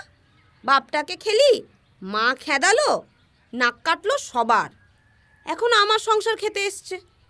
অদ্ভুত বিষয়, এসব শুনে কিন্তু রুবি রাগ করতো না। সেই অদ্ভুত হাসিটা হাসতো, আর হাসতে হাসতেই জীবনের চরম সত্যটা বলে দিতে পারত। ভাব দেবুদা, ওই লোকটা আমায় রেপ করলো, আমার দোষ। ভাবি সেই কারণে সুসাইড করলো, আমার দোষ। মা সঞ্জয় কাকুকে বিয়ে করলো, আমার দোষ। আমার এই অদ্ভুত রোগটা হলো, কেউ ডাক্তার অবধি দেখালো না, আমার দোষ। সঞ্জয় কাকুর পরিবারে একজন রেপ ভিকটিমকে রাখতে পারবে না, আমার দোষ। কি মজা না, কি কিউট বল। হ্যাঁ রে, তোর রাগ হয় না রুবি? ওই লোকটা আমার আমার নাট বল্টু ঢিলা করে দিয়েছে, জানিস তো। ছেলেদের যে কি পিনিক আছে কে জানে। আমার না হঠাৎ হঠাৎ করে সুরসুরি লাগে, খুব ঠান্ডা লাগে, খুব আনচান করে শরীর চুড়ে, গা গুলিয়ে ওঠে। কারণে অনেক হাসি পাই। বড় জড়িয়ে ধরতে ইচ্ছা করে কাউকে, বড় একা লাগে, তাই জড়িয়ে ধরতে চাই লোককে। কিন্তু কি মজার বিষয়, বয়স সম্পর্ক নির্বিশেষে সেই পুরুষগুলোর হাতগুলো অল্প কিছুক্ষণের মধ্যেই, বুঝলি তো, কি মজার বলতো। তাই আর রাগ করেই বা কী হবে বল। আমার একটাই দোষ ছিল, বুঝলি তো। ওই সেই দিন লুকোচুরি খেলতে গিয়ে ওই ঝোপে লুকানো, ঝোপে লুকিয়ে না কীরকম করে ঝপ করে বড় হয়ে গেলাম। ভাবতো কি মজা, কি মজা। কি মজা না, কি মিষ্টি। মার্গদেবী কি মিষ্টি করে সরি বললেন না, কি কিউট। জুলফির গলার স্বর আবার আমাকে স্মৃতির চোরাবালি থেকে হ্যাঁচকা টান মেরে তুলে বাস্তবের রুক্ষ মাটিতে এনে ফেলল। এতক্ষণে দেখলাম লোকেশ আর জিতু উঠে জুলফির সামনে গিয়ে দাঁড়িয়েছে। আপনি আমাকে চেনেন না, কিন্তু আপনি একজন বৃদ্ধ উন্মাদ, আর আপনার এই হারাকিরি আমি আর এক মুহূর্ত বরদাস্ত করব না। আমি যাচ্ছি, আমাকে আটকাবার চেষ্টা পর্যন্ত করলে ফল খারাপ হবে বলে দিলাম। আপনাকে আটকাবার ইচ্ছে বা ক্ষমতা কোনোটাই নেই আমার মিস্টার মান্ধান। কিন্তু যাওয়ার আগে একটাই প্রশ্ন, আপনার তো বিগত 6 বছরে কোনো হিট নেই, একের পর এক ফ্লপ, প্রায় কয়েক কোটি ধার। আচ্ছা, আপনার চলে কি করে? তাতে আপনার কি? না না, কিছুই না, কিছুই না। তবে আপনি যে গোপনে একটা ব্লু ফিল্ম পোর্টাল চালান, তার সমস্ত তথ্য প্রমাণ ছবি আমার কাছে আছে কিন্তু। আপনার রাজনৈতিক বাবারাও যে সেই সবে যুক্ত, সেটারও প্রমাণ তৈরি। আপনি বেরোলেই সেগুলো বেরিয়ে যাবে ইন্টারনেটে। বিশ্বাস না হলে দেখাই, ওই যে আপনার শান্তিনিকেতনের গুলো দেখাই। এক মুহূর্তে ফ্যাকাশে হয়ে গেল জিতু মান্ধানের মুখ। ধপ করে বসে পড়লেন সেই সোফার উপর। তার অবস্থা থেকে হতাশ হয়ে লোকেশও পাশে বসে পড়ল। জুলফি নিষ্পলক তাকিয়ে রইল ওই দুজনের দিকে। আমি রুবির স্বামী হলাম বটে, কিন্তু প্রেমিক ছিলেন আপনি জিতুবাবু। বড় ভালোবাসতো আপনাকে রুবি, আপনার কোম্পানিতে কাজে ঢোকার পর থেকেই। আসলে ওর একমাত্র প্রোটেক্টর ছিল ওর বাবা, তাই পুরুষদের মধ্যেও কোথাও ওর বাবাকে খুঁজত। আর আপনারা সেই সুযোগে নিজের প্রেমিকাকে ড্রাগ দিয়ে নিজের ড্রাইভারের সাথে সঙ্গম করিয়ে সেটা দিয়েই আপনার এই ব্যবসার শুরু। কি দারুণ মজার না? কি ভীষণ কিউট। প্রায় 22টি ফিল্ম করিয়েছিলেন ওকে দিয়ে। আর নেশার ঘরে ওটাই জানতো না যে ওর সাথে আপনি নেই, আপনি আছেন ক্যামেরার পিছনে। হ্যাঁ, আপনি ক্যামেরার পিছনে আছেন। আমাকে ছেড়ে দিন স্যার, আমি জানি আমি অন্যায় করেছি, ক্ষমা করে দিন স্যার। লোকেশ ছুটে এসে জুলফির পা জড়িয়ে ধরে জোরে জোরে কাঁদতে লাগলো। স্পষ্ট বোঝা যাচ্ছে ওর ভীষণ ভয় ধরেছে। লোকেশ বাবু, আমি কেউ নই, নিমিত্ত মাত্র। আমি শুধু চাই ভারসাম্যটা টিকে থাকুক। মানে আপনার মতো বড়লোক বাপের সুপুত্তরেরা যা খুশি করে বেড়াবেন, তাহলে তো মানুষের কর্মের উপর থেকে বিশ্বাস উঠে যাবে। স্যার স্যার স্যার, আমার খুব ভালো লাগতো রুবিকে। কলেজে ওর প্রচুর ছেলে বন্ধু ছিল, কিন্তু আমাকেও একদম পছন্দ করতো না। তাই আমার খুব রাগ হতো ওর উপর। গ্রেট, অসাম, কি মিষ্টি। তাই আপনি কি করলেন? তার ছবি জোগাড় করলেন, নগ্ন ছবি, নোংরা ছবি, আর তাই দিয়ে শুরু করলেন ব্ল্যাকমেল। সত্যজিৎ রায়ের ভাষায় কালো ডাক। আপনার একটাই লক্ষ্য ছিল, যে মেয়ে আপনাকে প্রত্যাখ্যান করার স্পর্ধা দেখিয়েছে তাকে নিজের বিছানায় নিয়ে যাওয়া। বেচারি রুবি জানত এটা বেরিয়ে গেলে ওর পড়াশোনাটাও বন্ধ হবে আর মাথার ছাদটাও যাবে। তাই দিনের পর দিন ওকে ভোগ করলেন আপনি। এইসবের মধ্যে ওর রোগটা আরো ভয়ানক রূপ নিল। একটা সময় নিয়ন্ত্রণের বাইরে চলে যেতে লাগলো। 3 বছর আগে আমার কাছে পেশেন্ট হয়ে আসে বেচারি। ডিপ্রেশন, ইনসমেনিয়া, স্কিজোফ্রেনিয়া, নিম্ফোমানিয়া সব মিলিয়ে তখন একদম তলানিতে রুবি। মুক্তি চাইছে এই নোংরা জীবনটা থেকে। যে মেয়েটা চিরকাল লড়াই করতে বিশ্বাস রাখতো, সে ভেঙে চুরে দুমড়ে মুচড়ে একটা জড় পদার্থে পরিণত হয়েছিল।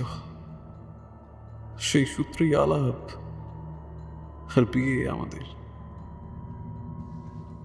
থামল জুলফি। জিতু আর লোকেশ এখন বিধ্বস্ত হয়ে পড়েছে। কোথাও তারা বুঝতে পেরে গেছে যে এবার আর মুক্তি নেই। তাদের নিতে পিছনে চুপচাপ এসে দাঁড়িয়েছে মুখোশধারী দুজন। কি করবেন? কি করবেন আমাদের নিয়ে? আপনাদের মতন রাঘব বোয়ালদের আমার মতো নরবাচিন আর কি বা করতে পারে মশাই? আপনাদের প্রিয় ছবিগুলো আপনাদের দেখাবো শুধু। বিজ্ঞান বলে মানুষ যে পাপ করে সেটা যদি তাকে বারবার দেখানো হয় তখন তখন সেই অনুভূতিটা তার কাছে খুব একটা সুখকর হয় না। জার্মান বিজ্ঞানী এরিকেরও তাই মত ছিল। ফিয়ার সাইকোসিসেরও এটাও একটা তত্ত্ব, যদিও এর জন্য ধরে নিতে হবে আপনারা মানুষ। আপনারা মানুষ কিনা আমি জানি না। রুবির ছবিগুলোই রশি রশি না হয় দেখুন আপনারা।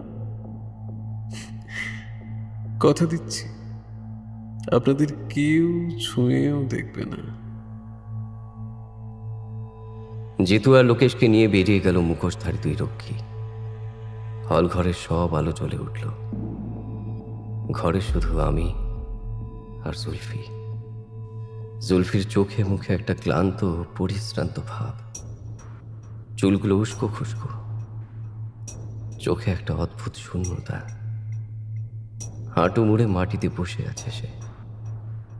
আমি কিছু বলতে যাওয়ার আগে খুব আস্তে আস্তে বলে উঠল, দেবুদা, তোমাকে বড় ভালোবাসতো রবি। তুমি ছিলে ওর একমাত্র বন্ধু, জানো তো, একমাত্র বন্ধু। ও জানতো যে ছেলেদের থেকে তুমি টাকা, সিগারেট ইত্যাদি নিতে ওর নাম করে, ওকে চিঠি দেওয়ার নাম করে, কিন্তু তবুও কিচ্ছু বলতো না। কারণ ও জানতো তুমিও বড় একা, দুস্থ, তোমারও আপন বলে কেউ নেই, তাই তোমাকেই বন্ধু ভাবতো। বড় মনে পড়ছে রবির কথা। আমার মনে ভয়ের থেকে হঠাৎ করে যেন দুঃখের পরিমাণ বেড়ে গেল। ধরা গলায় বললাম, আমি কিন্তু কখনো ওর ক্ষতি চাইনি, কখনো ওকে ছুঁয়ে দেখার কথা স্বপ্নেও ভাবিনি আমি। উল্টে যখন পেরেছি ওকে ওকে আগলে রেখেছি মামিমার থেকে দিনের পর দিন। একদম সত্যি, কিন্তু আপনার ক্যামেরাটা শেষমেশ বেচতে হলো কেন? সংসার চালাতে পারছি না তো কি করব? খুব ভালো কথা। তো আপনার প্রথম ক্যামেরা ছিল সেই কোডাক কেবি-10, দ্বিতীয় ক্যামেরা ছিল একটু ডিজিটাল ক্যামেরা, প্রায় 12,000 টাকা দামে। কিন্তু ওই সময় কি করে জোগাড় করলেন এত টাকা? কি করে? পায়ের তলা থেকে মাটি সরে যাচ্ছে আমার। অতীতের কঙ্কালগুলো এখন সব বাইরে।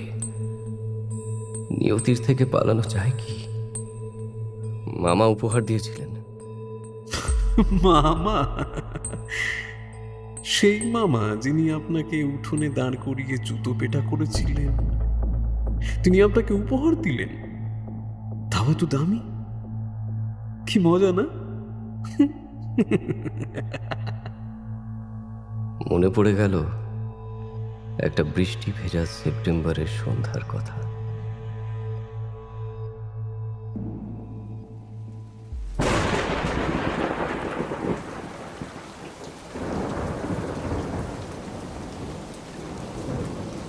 মামিমা তখন বাপের বাড়ি গিয়েছেন তার ভাইয়ের শরীর খারাপ বলে।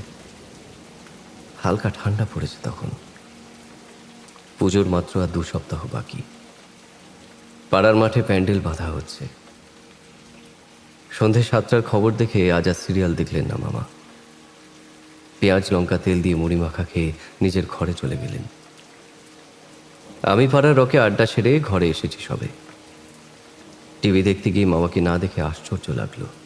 ভাবলাম উপরে গিয়ে দেখে আসি। বাড়ির চাকরদের আর আশ্রিতদের দোতলায় যাওয়া নিষেধ ছিল মামিমার। কি মনে হলো উঠে গেলাম উপরে। পা টিপে টিপে এগিয়ে গেলাম মামার ঘরের দিকে। আধ খোলা দরজা, একটা বাল্ব জ্বলছে টিম টিম করে। বাইরে রুবির হাওয়াই চটি দেখে আর ভিতর থেকে আসা দ্রুত শ্বাস প্রশ্বাসের আওয়াজ শুনে বুঝতে বাকি ছিল না যে ভেতরে কি হচ্ছে। আমার হাতে ক্যামেরাটা ছিল। ভেতরে ফ্যানের ঘ্যার ঘ্যার শব্দের আড়ালে তুলেছিলাম 2টো ছবি, রুবির আর মামা বাবুর। নিজে গিয়ে স্টুডিওতে গিয়ে ওয়াশ করিয়েছিলাম ছবিগুলোকে, যাতে কেউ জানতে না পারে।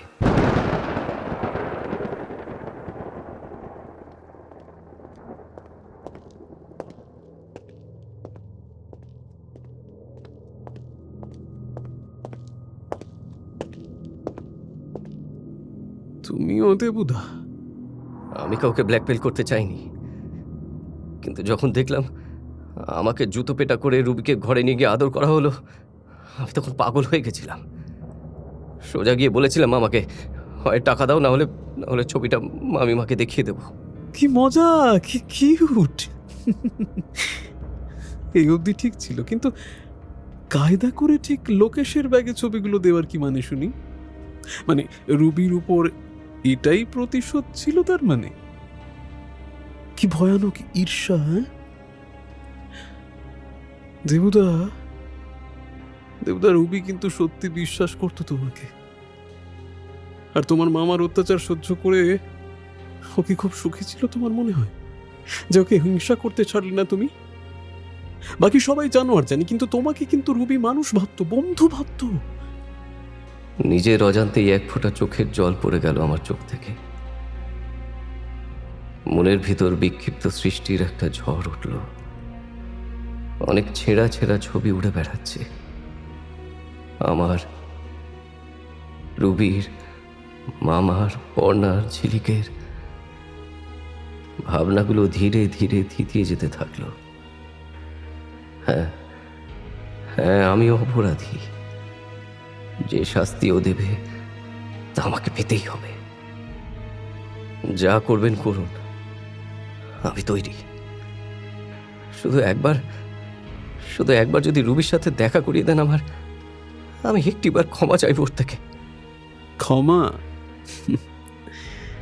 ক্ষমাই বটে, তবে আপনাকে কিছু করতে হবে না। আপনার শাস্তি একটাই। স্বর্গে যুধিষ্ঠিরকে কি শাস্তি পেতে হয়েছিল জানো তুমি? আমি আর উত্তর দেওয়ার অবস্থায় নেই। শুধু ভয় নয়, একটা পাপ বোধ আমার গলা চেপে ধরেছে। খুব রাগ হচ্ছে নিজের উপর, নিজের নিয়তির উপর। নরক দর্শন।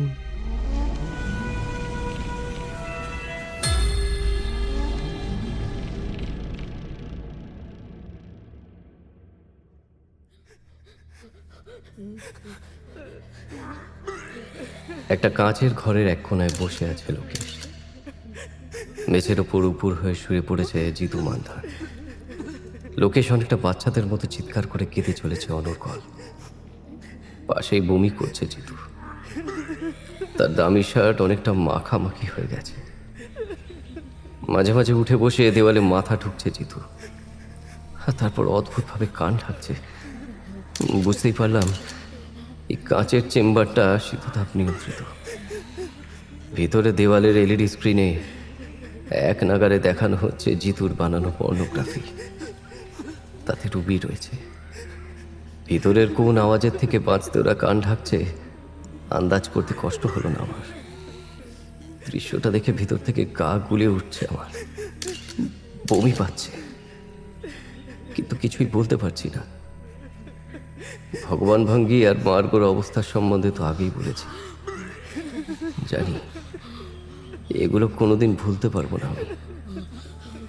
দুঃস্বপ্নের মতো এই দৃশ্যগুলো আমরণ তাড়া করে বেড়াবে আমাকে।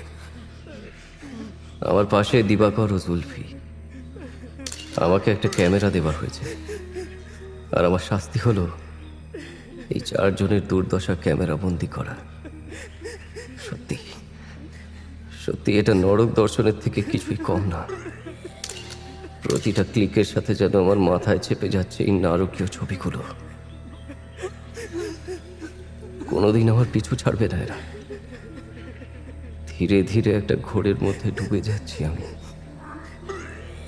আঙুলগুলো যেন ক্যামেরার মূল বাটনটা টিপতেই পারছে না। শাটারের শব্দটা যেন বাজের মতো শোনাচ্ছে।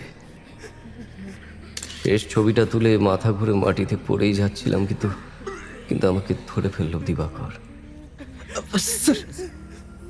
ঠিক আছে? নিশ্চয়ই ভাবছো আমার থেকে বড় স্যাডিস্ট দুনিয়াতে দুটো নেই, কিন্তু বিশ্বাস করো আমার কাছে রুবির মানসিক অত্যাচার অনেক বেশি দুঃখের। একটা মানুষের মন নিয়ে দিনের পর দিন এমন পাশবিক নির্যাতন করা হয়েছে যে কি বলবো। ওর বাঁচার ইচ্ছেটুকু গলা টিপে মেরে দিয়েছিলে তোমরা সবাই। কি চেয়েছিল বলো তো মেয়েটা? হ্যাঁ, একটা ভালোবাসার মানুষ। আর আর তোমরা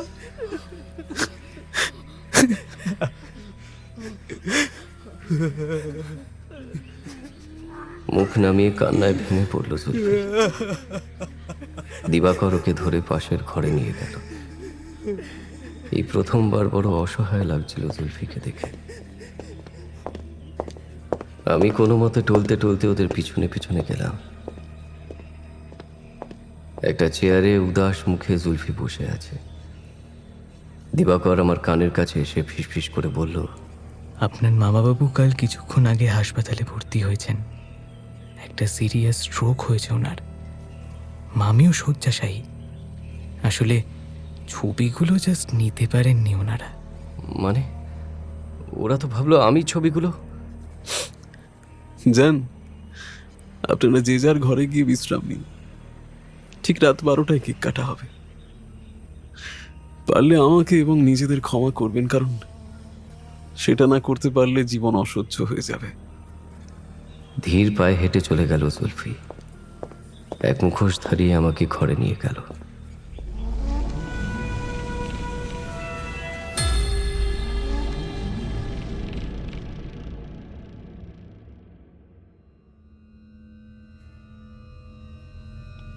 একটা বিশ্রী ঘুমের নাগপাশে যেন আমাকে বেঁধে ফেলা হয়েছিল। কোনটা বাস্তব আর কোনটা যে কল্পনা নিজেই বুঝে উঠতে পারছিলাম না। সারি সারি ছবি উড়ে বেড়াচ্ছিল সেই স্বপ্নে, হাজার আলো ঝলসানো, যেন ঠিক একটি রক ব্যান্ড পারফর্ম করছে ঠিক চোখের সামনে। মুখোশধারী লোকেরা ড্রাম, গিটার, কিবোর্ড বাজাচ্ছে মত্ত হয়ে। মাঝখানে জুলফি মাথা ঝাঁকিয়ে গেয়ে যাচ্ছে। মাতালের মতো কিছু লোক নেচে যাচ্ছে, তাদের মুখ ভাবলেশীন। আর ভিড়ের মধ্যে আমি রুবিকে খুঁজে বেড়াচ্ছি। রুবি, এই রুবি, রুবি তুই কোথায়? এর মাঝে এক মুখোশধারী আমাকে ধরে ঝাঁকাতে শুরু করে দিল। চোখ খুলে দেখলাম একটা ঝাপসা মুখোশ আমার সামনে। তার সহায়তায় তৈরি হয়ে কোনো মতে হল ঘরে এলাম। ঘড়ি বলছে তখন রাত 11:55। দারুণভাবে সাজানো হয়েছে হলটাকে, ঠিক যেন একটা বাচ্চা মেয়ের জন্মদিন। চারদিকে রঙিন আলো, বেলুন, টেবিলের মাঝখানে একটা বিশাল কেক। এখন আবার ওয়েটারগুলো ফিরে এসেছে। চারদিকে সাজগোজ দেখে কারো পক্ষে বলা অসম্ভব যে কি মারাত্মক একটা ঘটনা ঘটে গেছে ঠিক এইখানেই। একটা নীল পাঞ্জাবি পরে এসে দাঁড়িয়েছে জুলফি। বাকি চারজনের অবস্থা শোচনীয়। জড় পদার্থের মতো বসে আছে লোকেশ আর জিতু। তাদের চোখের পাতা অব্দি নড়ছে না। একটা নাইট স্যুট পরে ভয়ে কুঁকড়ে বসে আছে মার্কো। দুজন লোক একটা হুইল চেয়ারে বসিয়ে নিয়ে এসেছে ভগবান ভঙ্গিকে। দশাশয়ী চেহারার বিরাট লোকটাকে যেন কেউ দুমড়ে মুচড়ে ভেঙে ফেলেছে। মুখে কোনো অনুভূতি নেই, চোখের পলক পড়ছে না।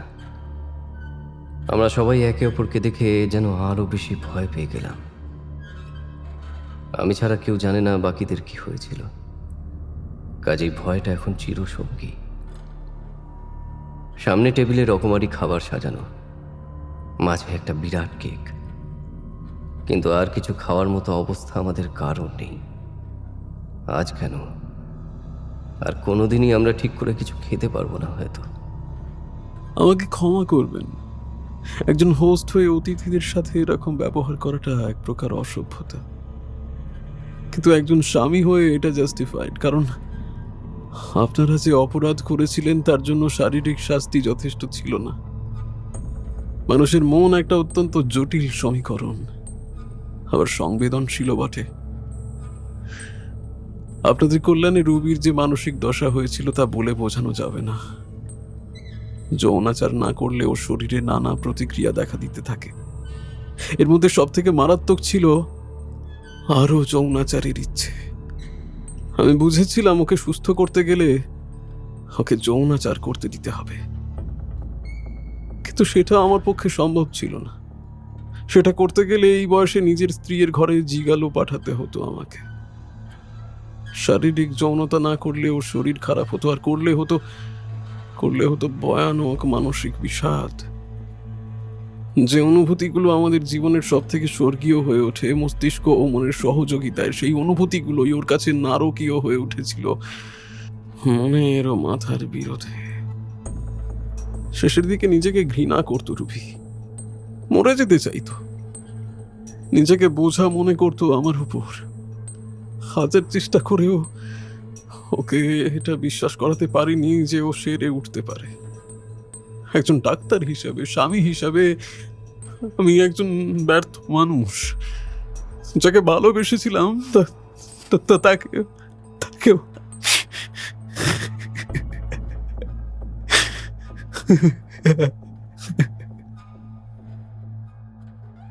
ঘাড়ে চেপে বসা পাপবোধটা আরো শক্ত করে ধরল এবার।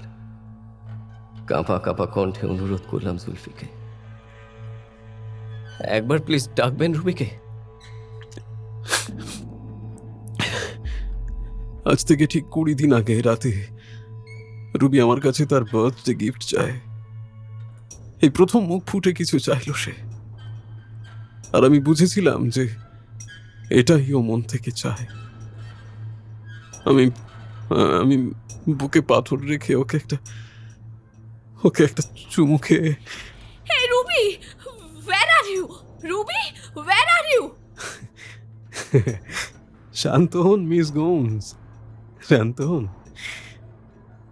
রুবি নেই, আর কোনো দিন আসবে না ও। কারণ আজ থেকে ঠিক 10 দিন আগে রাতে আমি বালিশ চাপা দিয়ে রুবিকে খুন করে ওকে মুক্তি দিয়েছিলাম। ওই চেয়েছিল, হ্যাঁ ওই চেয়েছিল ওটা ওর জন্মদিনের উপহার হিসাবে। না দেবুদা, এবারের মতো না আপনাদের আর ক্ষমা চাওয়া হলো না রুবির কাছ থেকে। হ্যাঁ, তবে চিন্তা করবেন না, সে সুযোগ আপনারা পাবেন। ঘরে এখন নিখাদ নীরবতা। ভয়ের কালো মেঘ যেন ঘরটাকে ঘিরে ফেলেছে। রবির মৃত্যুর খবরটা শুনে আমাদের যে এরকম প্রতিক্রিয়া হওয়া উচিত ছিল তা কিছুই হলো না, কারণ প্রতিক্রিয়া দেওয়ার মতো মানসিক অবস্থা কারোর ছিল না।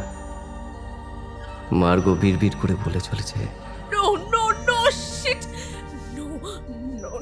No, shit. ফিরে আসি সেই ভারসাম্যের ব্যাপারে। আপনারা যে মানসিক নির্যাতন করেছিলেন রবির উপর, প্রত্যক্ষ বা পরোক্ষভাবে, তার বদলে আপনাদের আমার একটা এক্সপেরিমেন্টের গিনিপিগ বানালাম। এটাও দ্বিতীয় বিশ্বযুদ্ধের আমলের একটা নিষিদ্ধ পরীক্ষা। মার্কিন মূলকে এটা করা ব্যান ছিল। এটা 2টি স্তরে মানুষের মস্তিষ্কে এমন আঘাত দিতে হয় যাতে তার বাস্তব ও কল্পনার জগৎ একেবারে মিলেমিশে যায়। তাদের ভয় 1000 গুণ বেড়ে যায়। হয়তো ইলিউশন হবে, হ্যালুসিনেশন হবে। প্রথম স্টেজ শেষ, এখন একেবারে শেষ স্টেজে আমরা। এটাকেই বলে ইনডিউসড ফিয়ার সাইকোসিস। জুলফির কথা শুনেই সবাই নড়ে চড়ে বসল। ভগবান সিং ভয়ার্ত দৃষ্টিতে তাকিয়ে উঠে দাঁড়ালো। এখনো শাস্তি শেষ হয়নি, এখনো বাকি আছে। ভাবতেই শির দাঁড়া দিয়ে একটা হিমেল স্রোত নেমে এলো আমার। আমরা যে খাবার টেবিলে বসলাম তার ঠিক উল্টো দিকের চেয়ারে এবার জুলফি বসলো। টেবিলে রকমারি খাবার সাজানো। আমাদের সবাইকে একবার দেখে বলল, জানেন তো, আমি সারাদিন রুবিকে দেখতে পাই। আমার হাইপোথিসিস বলে ওকে নিজে হাতে খুন করার পাপবোধ আমার মস্তিষ্কে একটা বিপরীত প্রতিক্রিয়া সৃষ্টি করেছে। তাই আমি ভূত দেখি, রোজ রুবি আসে আর আপনাদের কথা বলে। আমি জানি ভূত বলে কিছু হয় না, কিন্তু মস্তিষ্কের ভূত দেখার একটা ব্যাখ্যা থাকে। আমি এই নিজের এক্সপেরিমেন্টে নিজেই টেস্ট সাবজেক্ট। ভয়ের একটা নিকষ আবহাওয়া সৃষ্টি হয়েছে ঘরে। এই লোক উন্মাদ, যা খুশি করতে পারে।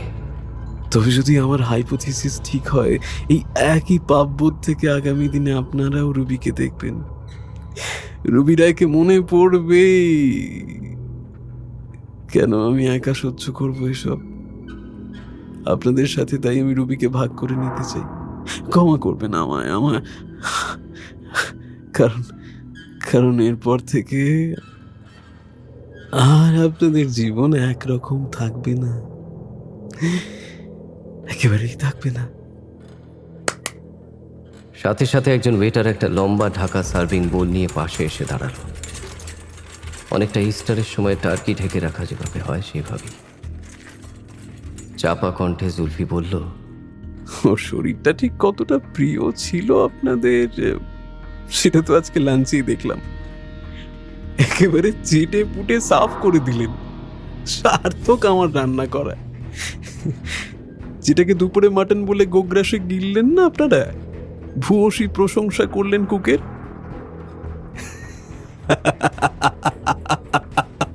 সেটা রুবিরই দেহের অংশ।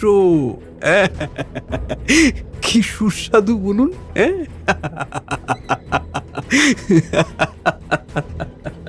একই সাথে দুটো আওয়াজ পেলাম। সিয়ারাম বলে ধপাস করে পড়লো ভগবান ভঙ্গি, আর সশব্দে হর হর করে বমি করে ফেললো মার্গো।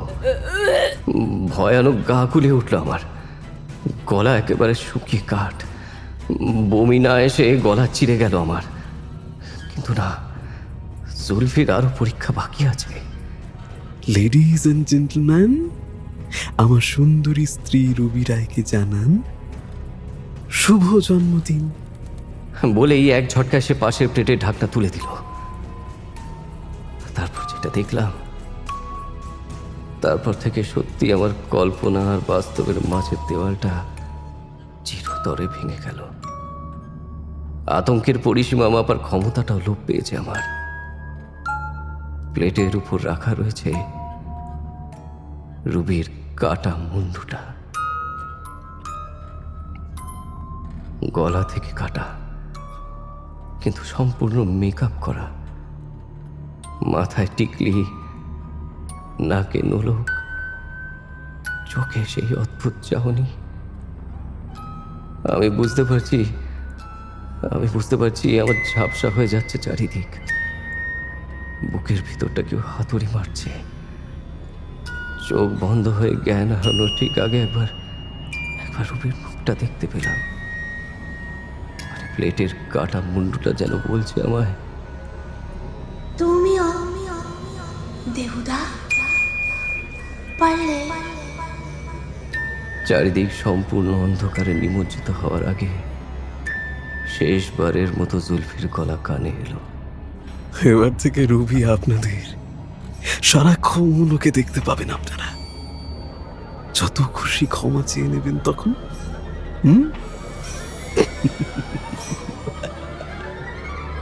নিকষ কালো অন্ধকারের মধ্যে ধীরে ধীরে ডুবে যেতে লাগলাম আমি।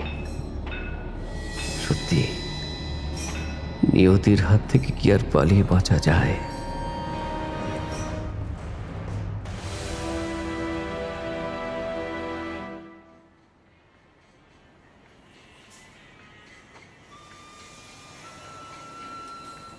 দূরে কোথাও একটা FM বাজছে। আবছা ছেঁড়া ছেঁড়া শব্দগুলো ভেসে আসছে কানে। শচীন ভৌমিকের কথা, রাহুল দেব বর্মনের সুর ও কণ্ঠ। এককালের সুপারহিট গান। তবে এই মুহূর্তে এই গানটা শুনলেই আমার গাটা শিরশির করে উঠছে। ফোন পিক পিক শব্দে জানান দিল আর বড় জোর 5 মিনিট। পুরো লেখাটা মেল করে দিলাম প্রকাশককে। আশপাশটা যেন ভয়ানক শুনশান হয়ে গেছে এখন। বাইরের হলদে স্ট্রিট লাইটটা বার চারেক দপদপ করে পুরোটাই নিভে গেল। একটা প্রাণহীন গাঢ় অন্ধকার ধীরে ধীরে চারদিক থেকে ঘিরে ধরছে আমাকে।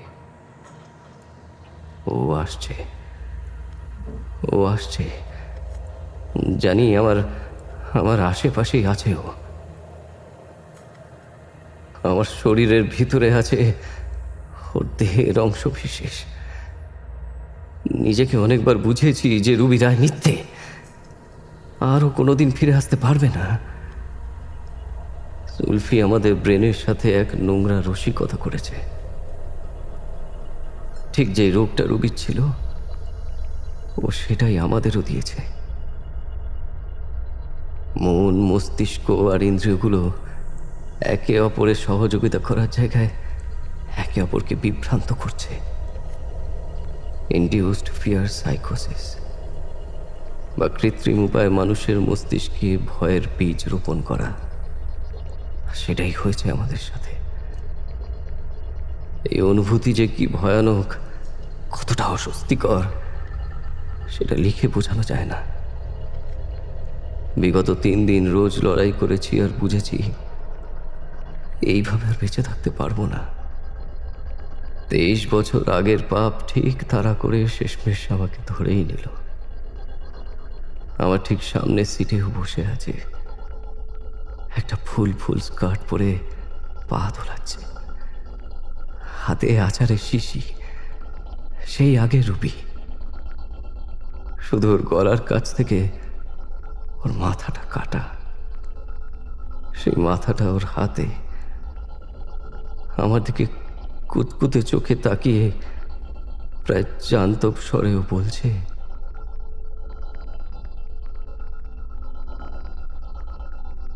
তুমিও দেহুদা পারলে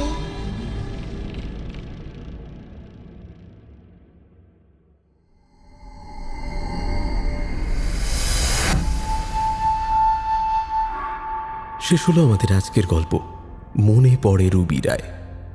গল্পটি ভালো লাগলে অনুরোধ করব চ্যানেলটি সাবস্ক্রাইব করে আমাদের পাশে থাকার জন্য। কেমন লাগলো আমাদের আজকের গল্প? আপনার সুচিন্তিত মতামত ও পরামর্শ জানান কমেন্ট বক্সে। পরবর্তী গল্পের আপডেট পেতে আমাদের ফলো করুন ফেসবুক ও ইনস্টাগ্রামে। আজ আসি, আবার দেখা হবে। ভয় থাকুক গল্পেই, চিত্ত হোক ভয় শূন্য।